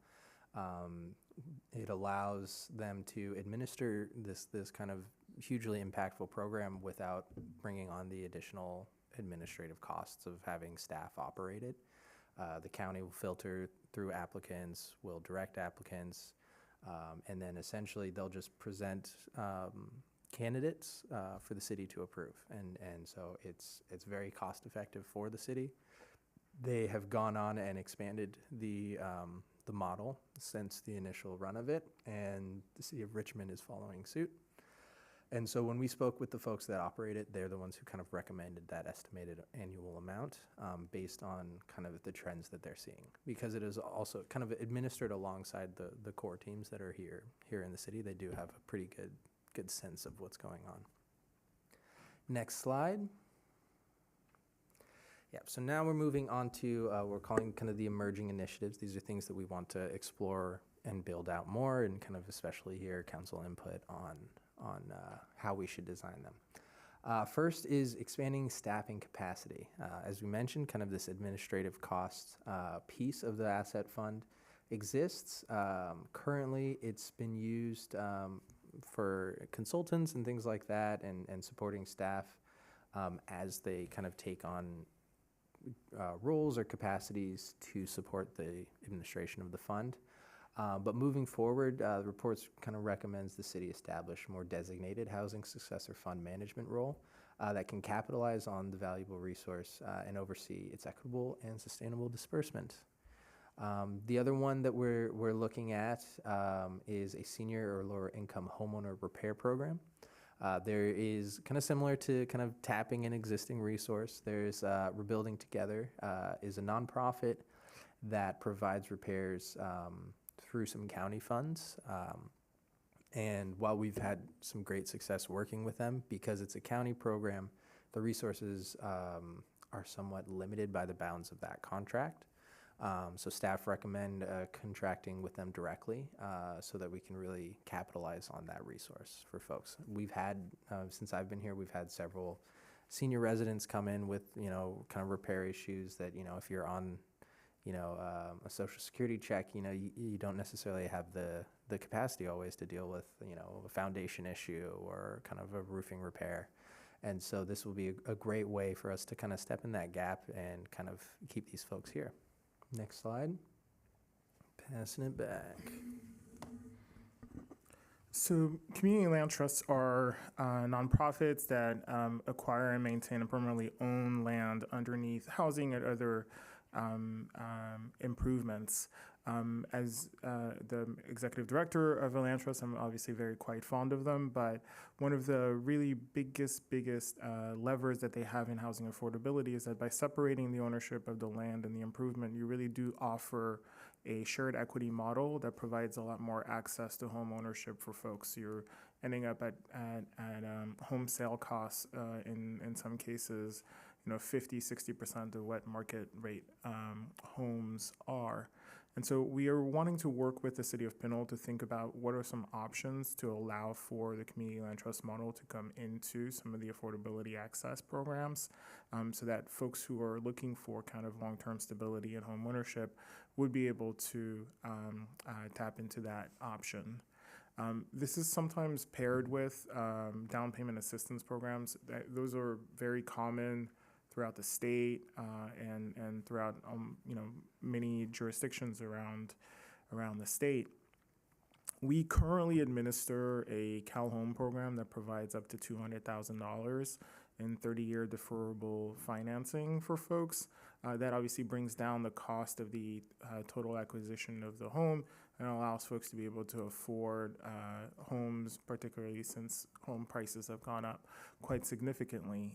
In the last year or so, we've helped 6 first-time home buyers be able to access this down payment assistance, and we have really great pictures of them in front of their homes. We're happy to help support. We're looking to think about what would a down payment assistance program look like in this geography. We don't have a contract for Contra Costa County, but we'll be looking to apply for the next round. Next slide. We've also been exploring options related to rent stabilization. As mentioned by Jared, this is something that has been implemented in other jurisdictions, primarily in Alameda County, San Francisco County, and Santa Clara County, Mountain View, San Jose, Berkeley, and San Francisco. We all currently in the state have a overall rent gouging limit, and the limit is set at 5% plus CPI. Depending on the year. I think at the time that it was passed, CPI was somewhere between 1% and 3%, depending on the year. But of course, as inflation really increased in 2021, 2022, we started hitting that legal 10% limit, which led to more and more stress on folks who are living in housing, seeing 10%, 8%. Rental increases year over year. And so one potential exploration that the city could potentially look at would be to look at potentially a lower limit than what the state limit allows. And then another policy that kind of is dovetailed to that is really thinking about making sure that there's fairness on both sides of an eviction proceeding. When owner has a legitimate reason to want to remove a resident. Usually we're all, these just cause ordinances, all they do is really ask the property owner to provide a reason for that eviction to go through. The second part of that is in many jurisdictions, it allows for the residents who are receiving this request to be removed from their homes to have access to either low-cost, free, or guaranteed tenant counsel assistance. And so this is something, again, that could be either universal or ad hoc, similar to the tenant rental assistance, but it allows for greater fairness in eviction proceedings, and has been shown through multiple studies to help reduce eviction rates, and also for the benefit of property owners to help get to resolutions like payment plans and sort of more agreeable resolutions to these kinds of conflicts. Yeah, we can go to the next slide there. So this is just a quick little breakdown on the various programs that we've talked about today. I know it was a whole bunch of them, so I thought it'd be handy to kind of put it on something like this. We can reference back to it. But if we go to the next slide, there we go. This is just kind of a rough timeline that, like we discussed, moving forward with this guidebook. So from now until probably December, of what we plan to do is continue our research and our community engagement and program development based on the input we received today, and come back in October roughly to adopt the policy guidebook. I will also be on paternity leave between now and then, so definitely won't be coming back sooner. The goal is to adopt a final policy in the fall of this year, based on input we received today, as well as adopt any programs ready for implementation at that time. moving on from October on to December, we'll be kind of looking at implementing the programs that we'd be adopting in October and continuing to explore and develop those more emerging concepts. At the end of December is the end of my fellowship as well. So as we would then move into kind of implementing and continuing to maintain programs that we've launched into January, I think the goal would be to give a good progress report kind of mid-year on the successes so far that the guidebook has facilitated and what it should look like in the coming years. And next slide. So that is what I have for you guys. Again, the goal of tonight is to kind of present this draft material, discuss the specific policies and programs we are hoping to incorporate into the guidebook, and receive as much input as you're willing to give.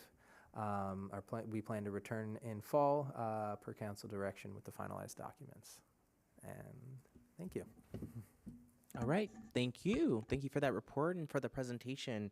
We'll bring it back to council for questions. I'll start with Councilmember Martinez-Rubin. First of all, if you can tell me your name again, please. I didn't quite get it. Is it Aiden? It's Asen, like Jason without a J. Or Mason without a M. Asen? Yep. Got it. Okay. Thank you. Thank you both.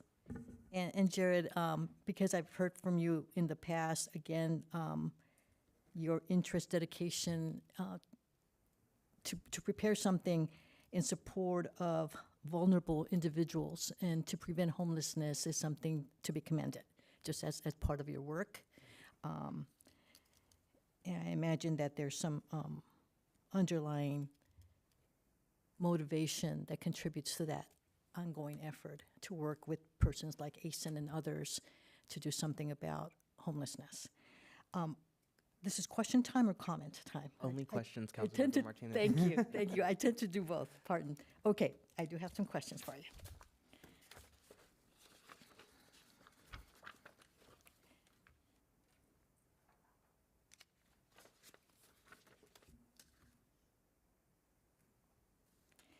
The contract that we have with the core team, with the county, is that a 1 year, is that an annual contract that we have?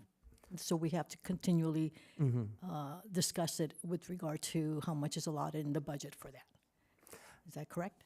Yes, it is an annual contract. The nice thing is that because it is within this housing asset fund, it doesn't really impact the general fund in any way. It's a kind of a resource that we kind of have to use by state mandate, and this falls within one of those eligible uses. Okay, let's talk about that housing asset fund. Those $270,000 approximately, is that the figure that we're talking about? No, 3.5 million of okay, so even more cash than reserve, that. yeah.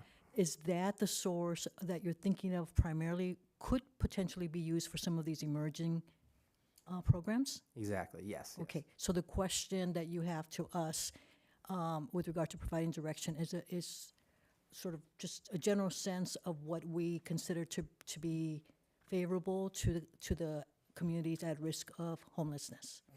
Yeah, to the community in general. So the guidebook is essentially how to use those funds, and so one of those uses is for homelessness prevention.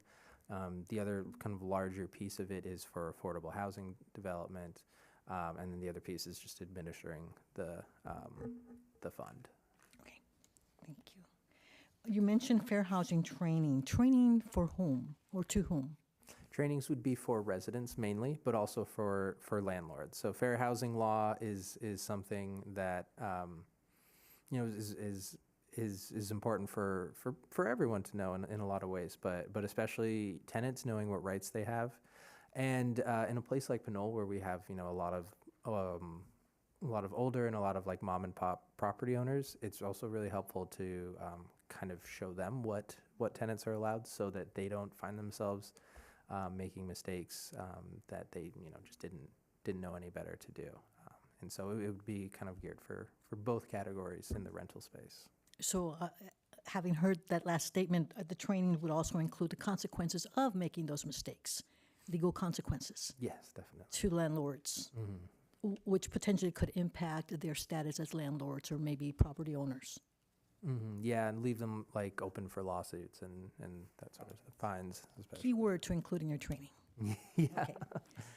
You used the term deeply affordable. Is that another set of words meaning extremely low and Yes. very low income? Exactly. It captures both. Exactly. Yeah. Yeah. There's a lot of terminology in the space. Sometimes I I get lost in myself. So. You gave an example of what you're considering based on the Planning Commission's comments or feedback or input about policy related to in lieu fee for a development that would be less than 10 units. Is the idea here that the in lieu fees that would be collected from those developers with projects of less than 10 housing units would create some sort of fund separate from the housing fund that is now in the budget? Yeah, I'll let you. And related to that, what I really want to know, and it may not be an answer provided to us now, but is there potential for growth? Let's say 25,000 was allocated. Would that 25,000 grow somehow? Either compounded interest if it's the county that would hold those funds, or even if it's the city or some entity in which that money would be not just sitting but probably would be invested. I need to get some clarity on that because I would like to know if there is potential for having that 25,000 become even, I don't know, $2,000 more, even in a term of 6 months or a year. 6 months is probably too short, but maybe in a year. Because so it would continue growing, right? Oh, let me answer. So with regards to the 25,000, so I believe that's the set aside Jared was talking about for an emergency situation for tenants in Pinole. So they're precarious, they're about to be evicted because of non-payment of rent, for example. That fund could support them to be able to get back up on their feet and stay in Pinole. So it wouldn't be something that would. Yep. Thank you. I used that amount because that's the amount I heard. But you're right. We wouldn't know what this until it's calculated what the per square I see. Yeah. footage be that would inform the separate fees. issues. Separate issues. I understand now. Yeah. Okay. So both the questions are related to the in lieu fee, and if we adopted an in lieu fee for 10 and under units, where would those funds go and how could they be used? And could they grow? And could they grow? Regardless of how much collectively those fees would yield.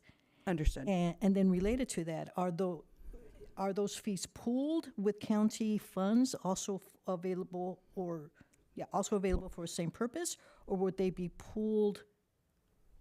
Would they be pulled at all, or would they be in the city's budget only? So the funds would go into a separate fund, an inclusionary housing fund.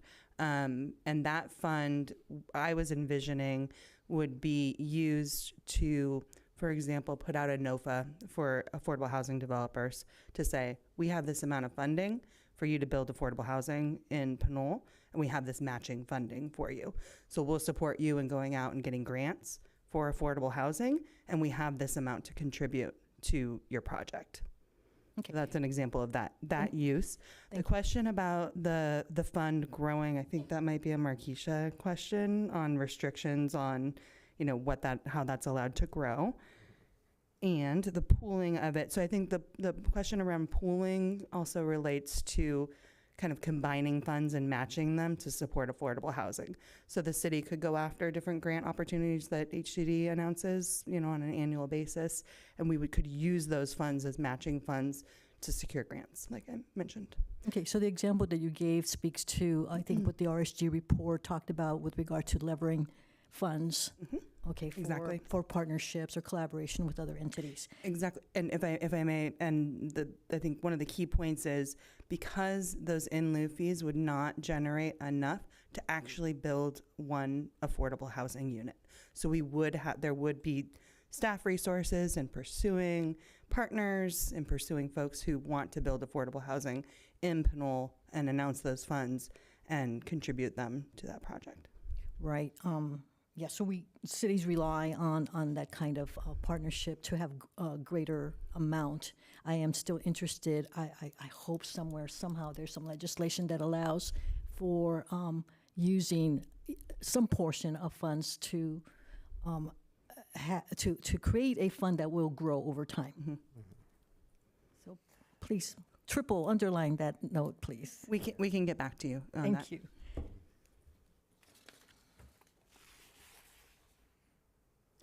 On the slide that reads emerging initiatives, staffing capacity, the statement reads, moving forward, this report recommends that the city establish a designated housing successor fund management role. Is that different than what the successor agency is doing now? I thought that was a role that it has. So I think what was intended is a more active role in actually pursuing creation of affordable housing in Pinole, more than we do right now. So that could be through a dedicated internship program, a housing intern program that is able to do that outreach on an annual basis that city staff is not able to do because of other priorities and capacity. Jared, weigh in if there's any other thoughts you have. No, I think that sums it up. I think right now, I mean, Lil, you'd probably be able to speak better to like how much of that of like city staff's capacity actually goes towards this fund, but it's not a significant portion of folks' time, and so it is essentially it's a resource that's available to us to better build out kind of these programs that we're looking at managing. And taking on that administrative burden and the cost of that administrative burden without really burdening the city budget in kind of the conventional way. Just to clarify, the housing fund is completely separate from the general fund. Yes. It's a completely restricted fund with very limited uses. Yes. Okay. Thank you. Sorry, my smile has to do with the use of the word conventional. So I think the conventionality of things is we usually think about the general fund use, which is why it's important to distinguish the two. Thank you, Director Whalen. On that same page, emerging initiatives, senior and lower income homeowner repairs. There's a recommendation about contracting with Rebuilding Together. Any idea yet of the size of that contract and the time period? Are we also talking about an annual basis, multi-year, to be determined? I haven't reached out to talk those specifics at this point. We have worked with Rebuilding Together over this last fiscal year very successfully on a number of code enforcement cases that we had in the city and supporting some older homeowners make some needed repairs in order to remedy those violations. So it's a great organization. We have a great working relationship right now. And if directed by council, I could, have those conversations and bring back what that might look like for Pinole. Okay. And regarding just cause eviction policy and right to legal counsel, what is available currently and who pays for that kind of counsel? So for tenant right to legal counsel, that doesn't currently at least exist in Contra Costa County. Does not exist in Contra Costa County? No. So it's usually a city or county level program. So right now, the only right to legal counsel that I'm aware of is in Berkeley and San Francisco. There is low cost assistance from Bay Area Legal Aid. And so the idea, I think, would be to work with the county. I think this is going to be a county level effort to coordinate with particularly some of the smaller jurisdictions to maybe pay into a fund that offers low cost tenant legal assistance. So that fund would be funded by city funds? City funds? With the housing asset. With the housing asset funds. Housing asset funds. Thank you again. Okay. Do you know in Berkeley and San Francisco, does a similar fund exist for that type of counsel? It usually comes out of general fund in those cities. They also have housing trust funds, that they've raised through particular specific general tax measures.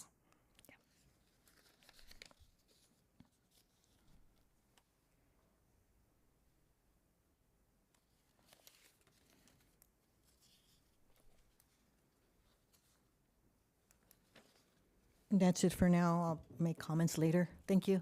Thank you, Councilmember Martinez-Rubin. Councilmember Tom. Yes, thank you for the report. I only had one question, and that was related to the down payment assistance. If we use our low-income housing fund to help somebody with a down payment, are we then restricting the affordability of it so that we can count it as a low income or in our housing element reports? So absolutely. I think this is actually one of the biggest things that you really try to figure out with down payment assistance programs, so that you're trying to think about how you make that investment be an investment that could benefit multiple families potentially in the future. That's part of the reason why community land trusts are really one potential tool here, so that you're able to invest the funds multiple times. So for example, as we just mentioned, that down payment assistance is forgivable after 30 years, but if the homes are sold before the 30 years, there is some portion of that loan that goes back to, once the home is sold, some portion of that loan goes back into the loan fund so that it could be lent out again. So it could be more of a revolving loan fund. Okay. I was just going to add real quick that because, as we've mentioned, these funds are kind of restricted in their uses. Whatever capacity we can do for down payment assistance, we have to kind of make sure that we're in compliance with those directives. But yeah, kind of like affordability covenant would definitely be a piece of it. But if we want to build it out, we're really going to have to connect with the HCD and make sure that we have our ducks in a row with a down payment assistance program. Okay. And then can somebody remind me what the income revenue that we have into the housing fund is? Do we have ongoing revenue, like from lease revenue or? Yeah. I know it's in the report that you did in Yeah. March. I'm just wondering if we can be reminded. It's minimal. I don't have the figure in my head, but it's from the prior loan obligations and repayments that are coming through. Okay. But Markeisha might also have some more information. While she walks over, I will add that there are also restrictions into how much the fund can grow. Right. Yes, so in addition to the loan repayments, it also generates substantial interest earnings. So on average, around $50,000, but that's on the current balance. So as we use that balance, then that amount will continue to decrease. But the majority of the ongoing revenue is from interest earnings. Okay, thank you. That's all I had. Thank you, Councilmember Toms. I'll bring it back to the City Clerk. Madam City Clerk, do we have any public comments on this item? Yes, thank you. Rafael Menes.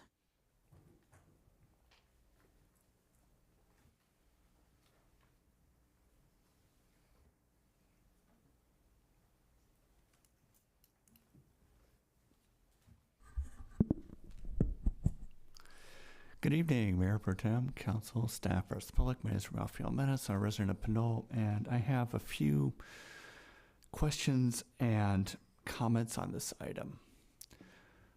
First off, I'd like to note that the last time the city discussed just cause evictions, I think it was back in 2023, at the time the city said, we don't have sufficient data, we shouldn't do anything until we have data. Well, it seems as though this report, even in a draft form, has data that shows that Pinole has a relatively high eviction rate, even if in terms of raw numbers, it's not that high because there aren't that many households in the first place, and that there's significant and increased stress on renters in particular because the median rent, I want to highlight again, is $2,409. And I don't know whether that's median across all types of units or median across one particular type of units. I assume it's across all types. But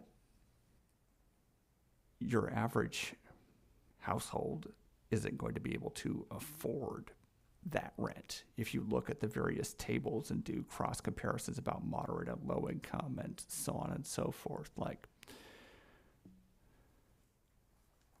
in the past, part of the problem was there's not enough data to show whether this is an issue or not. And I think that the data in this document shows pretty clearly that this is, in fact, an issue that the city needs to work on addressing. I also have a question about basically the duration of the housing successor agency. And this might be a question through the mayor pro tem to the city attorney, I'm not sure, but once the city's done repaying the bonds that the successor agency was required to fund and so on and so forth, how long can the successor agency legally remain in existence for? Can it basically be around indefinitely and spending and using funds for various housing uses like are listed out in this policy document? Or is there a time limit on it? Can the state potentially create a new time limit in the future if it wants to get rid of those funds like it wanted to get rid of redevelopment agencies back in the early 2010s? Let's see.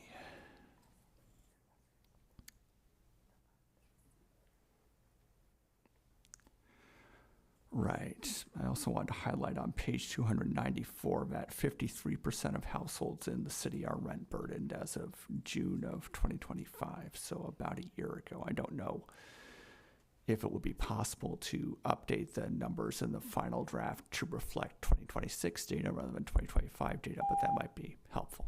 Thank you. Thank you. Do we have any other public commenters? No other public comment. All right, thank you so much. We'll bring it back to council for additional direction to staff, and I'm happy to entertain any motions as well. Councilmember Toms. Yeah, I just wanted to clarify and hope that it can be clarified in the presentation that there's the successor agency, which we had our ROPS, our Recognized Obligation Payment Schedules. That has been retired, I think, back in 2024. So the successor agency no longer exists for Pinole. The housing assets went into the housing successor. It's not a housing successor agency, it's the housing successor. Okay. And that is ongoing. And that's to respond to Mr. Menace's question. Anyway, I wanted to thank you again for the report. I think it's very important. Based on one of the comments on just cause evictions, I would be curious when this comes back if we can have some discussion about what legislation there is to address that, and would the education that we could potentially provide to landlords just address how the landlords need to comply with existing legislation versus the city adopting a whole new thing, which we need to be very cognizant of, spending additional money on something that's already covered by state law. So those are my only comments. Thank you. Thank you, Councilmember Toms. Councilmember Martinez-Rubin, any comments or motions? Comment, I think you want to hear some direction from us as to the emerging initiatives, perhaps a sense of priority amongst us would help. Okay, That's I'm correct. seeing nodding. Okay, so my next comment is about whichever ones we agree to or give priority to. What I think is important is to consider both a prevention aspect as well as an addressing current situation of people in homes that could potentially be lost. So it's the prevention of getting into that situation and then addressing. It's what I think of with regard to health. Again, the prevention versus addressing an acute state of illness, if you will. In this case, a condition of economic condition that is contributing to a family or individual from remaining in their home. So I hope that we can agree to including some or supporting some of these initiatives that address both of those ends. That's one comment I have. I personally would like to know more about the land trust and how that could be something that the city might help be part of more, perhaps with some of the properties that I don't know if an idea right now among staff is that some of the properties that are could be deemed surplus properties in Pinole could become land on which development would be housing development projects would find themselves developed. Sorry, redundant there, but okay. Thank you for understanding. Those are two major things that come to my mind. And give me a little bit more time as you comment, again, for me to take a look at these emerging initiatives. I think they all make sense, but something that I recently was reminded of in a larger statewide meeting was that we can have plans, but we must attach how we're going to implement that. And what that translates to is where's the money coming from and how much.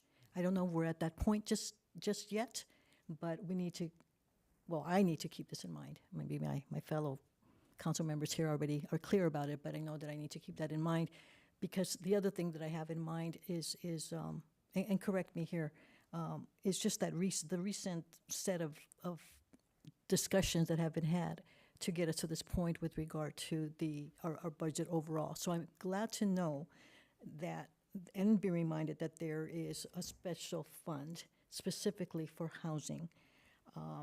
That's helpful. Even still, that has a budget. Yes, you're nodding. Staff is nodding. Public can't see it, but and so to try to maximize that budget, I think, is imperative, because otherwise we'll find ourselves again in a couple of years in a situation where we have to give priority to programs that are probably just as significant and crucial then, and maybe even more so as the cost of living continues to increase. Those are my comments for now. Thank you, Councilmember Martinez-Rubin. Thank you, Director Whalen, Jared, Asen, for your presentation. Did you have any final comments before we conclude? No, just really appreciate the openness and the feedback. And your mic. Oh, thank you. We just really appreciate your openness and the feedback, and we are hoping to be back here in the fall with slightly more fleshed out policies. All right, fantastic. Thank you all for your presentation tonight. Have a good evening. Wonderful. That brings us to our next item, which is item number 13, new citizens to be heard. This is for citizens who did not make a comment under the first comment. Madam City Clerk, do we have any public comments? Yes, just one. Rafael Menes.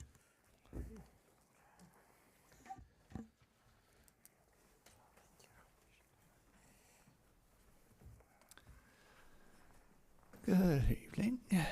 So I have two topics I'd like to address under Citizens to be heard this evening. First, the rates of COVID-19, RSV, and influenza A in California as of late. For influenza A and RSV, the wastewater values are basically flat.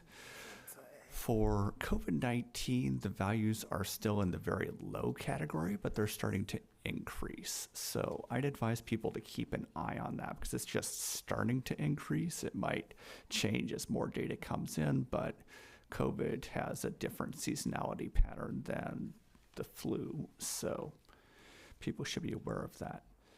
And for the remainder of my time, I'd like to go over some of the injuries that led to our Declaration of Independence, and you can find this at archives.gov.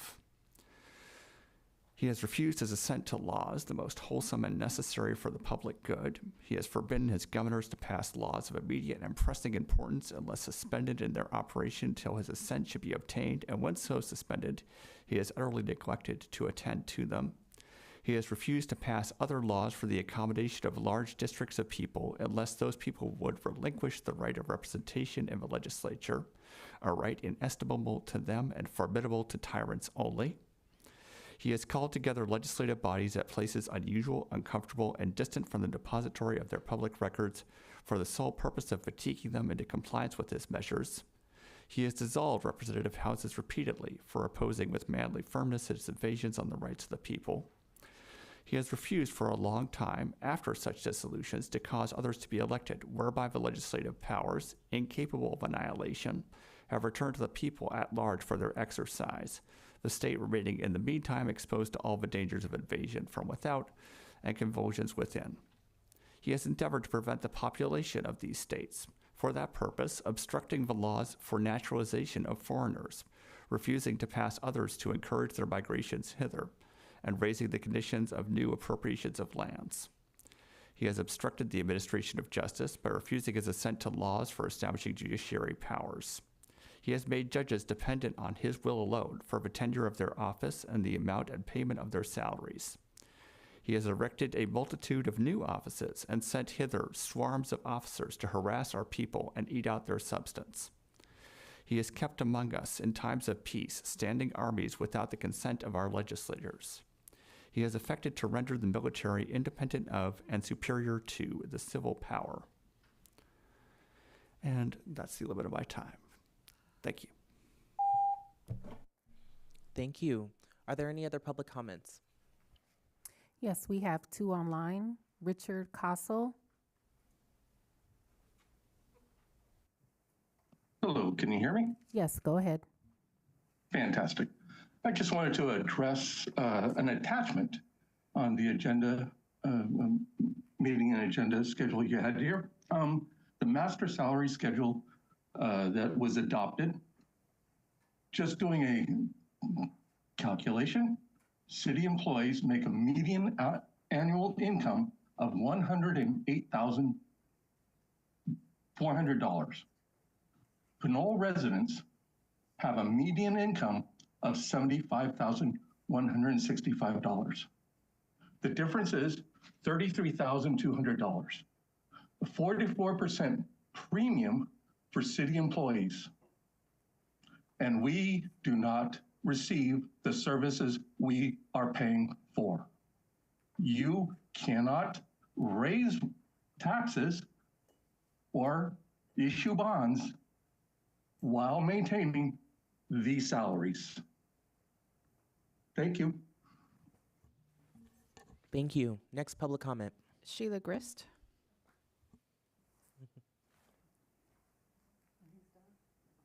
Ma'am, you can, oh, thank you.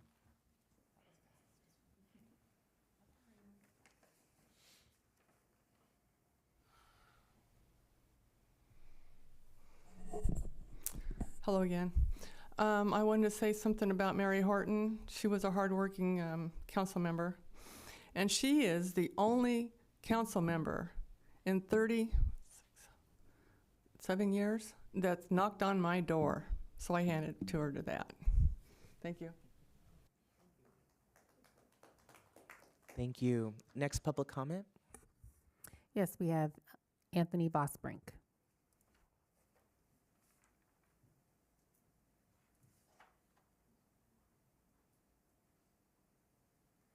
Mr. Vosbrink, are you able to unmute yourself?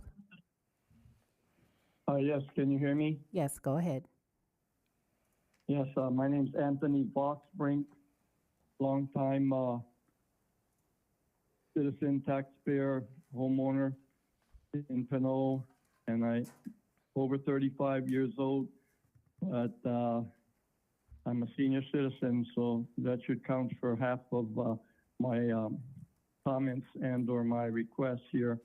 I first like to echo the last gentleman that spoke prior to me regarding the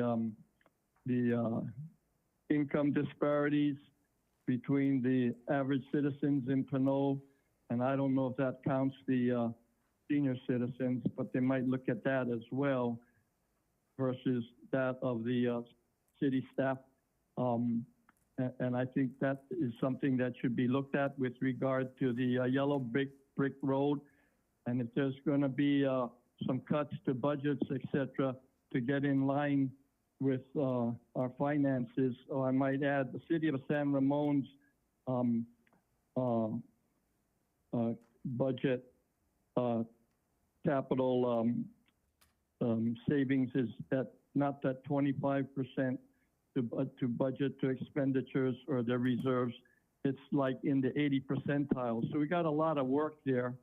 So maybe that's one thing to look at. But specifically, I think they should start looking at some of the directors and some of the managers, the exempt or non-union employees, whether or not they should be subject to automatic COLA raises this year and or next year, and or seriously consider staff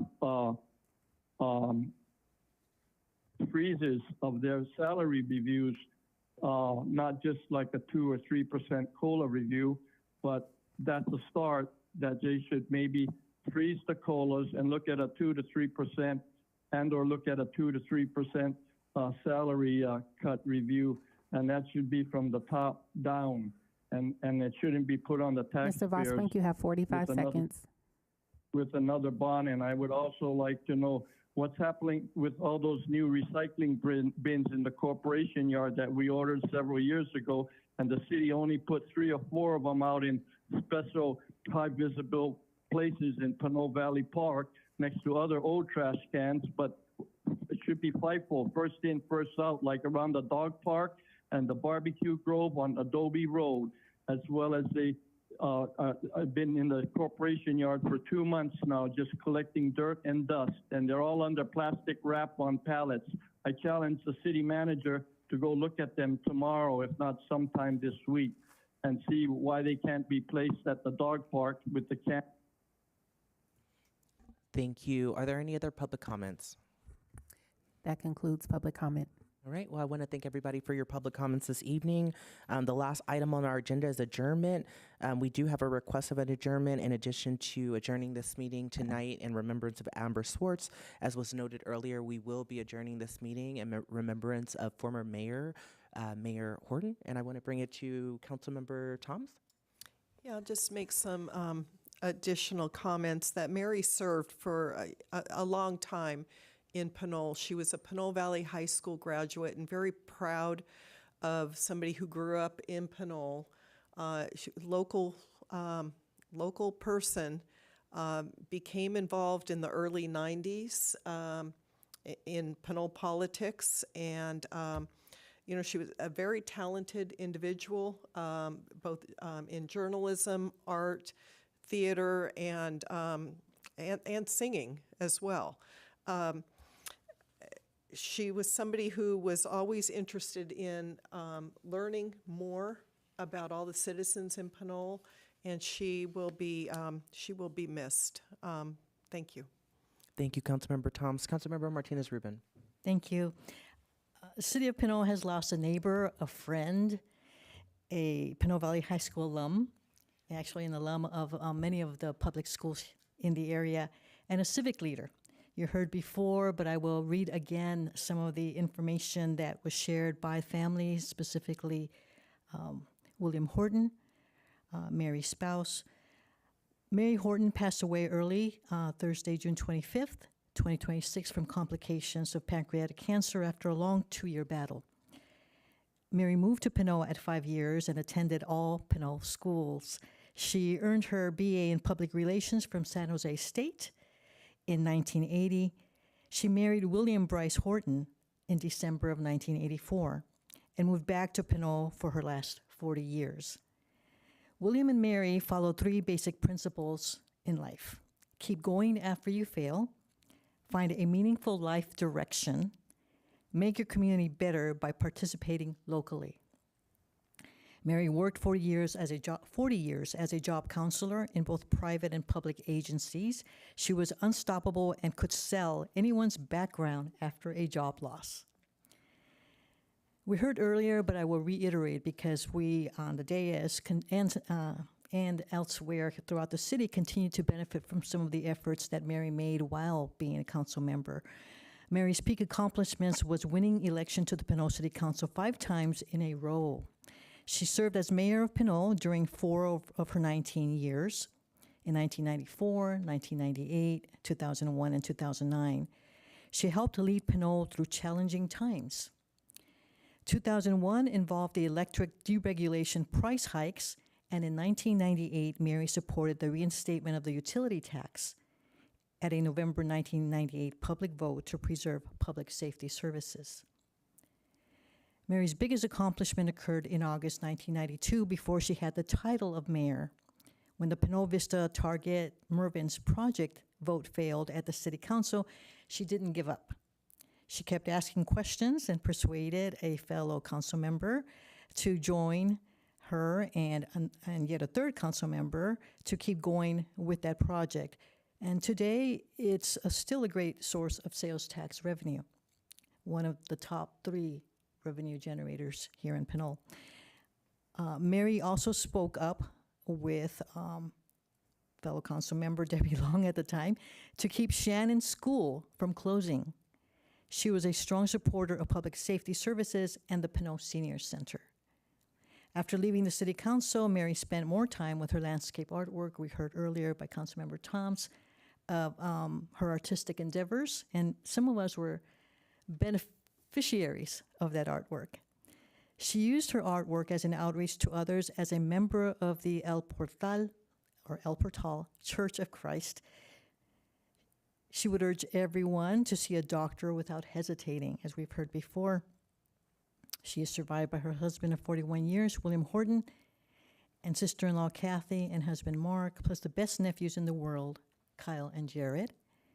Also niece Kelly and Joe Valle with their family. Pittsburgh cousins Rosie, Hilly, and Ronnie, plus their families. And the Estabrook cousins Danny, Tom, Doug, Mike, and Kevin, plus their spouses, and many more nieces and nephews, as numerous as the nighttime stars. And that expression is also representative of the kind of spirit that I knew Mary had, as she was someone who influenced my decision to be on city council several years back. We didn't always agree on everything or an approach with regard to campaigns. She loved them, I not so much. But we both served in the interest, and she in particular highlighted the importance of being a council member for the service of it. So that service orientation is something that I definitely appreciate. I will miss seeing Mary at the lectern for public comment. Rest in peace, and condolences to the family. Thank you so much, Councilmember Martinez-Rubin. We are now ready to adjourn the meeting to the special city council meeting of July 21st in remembrance of Amber Swartz, and of course in remembrance of former Pinole Mayor Mary Horton. Good evening, everybody.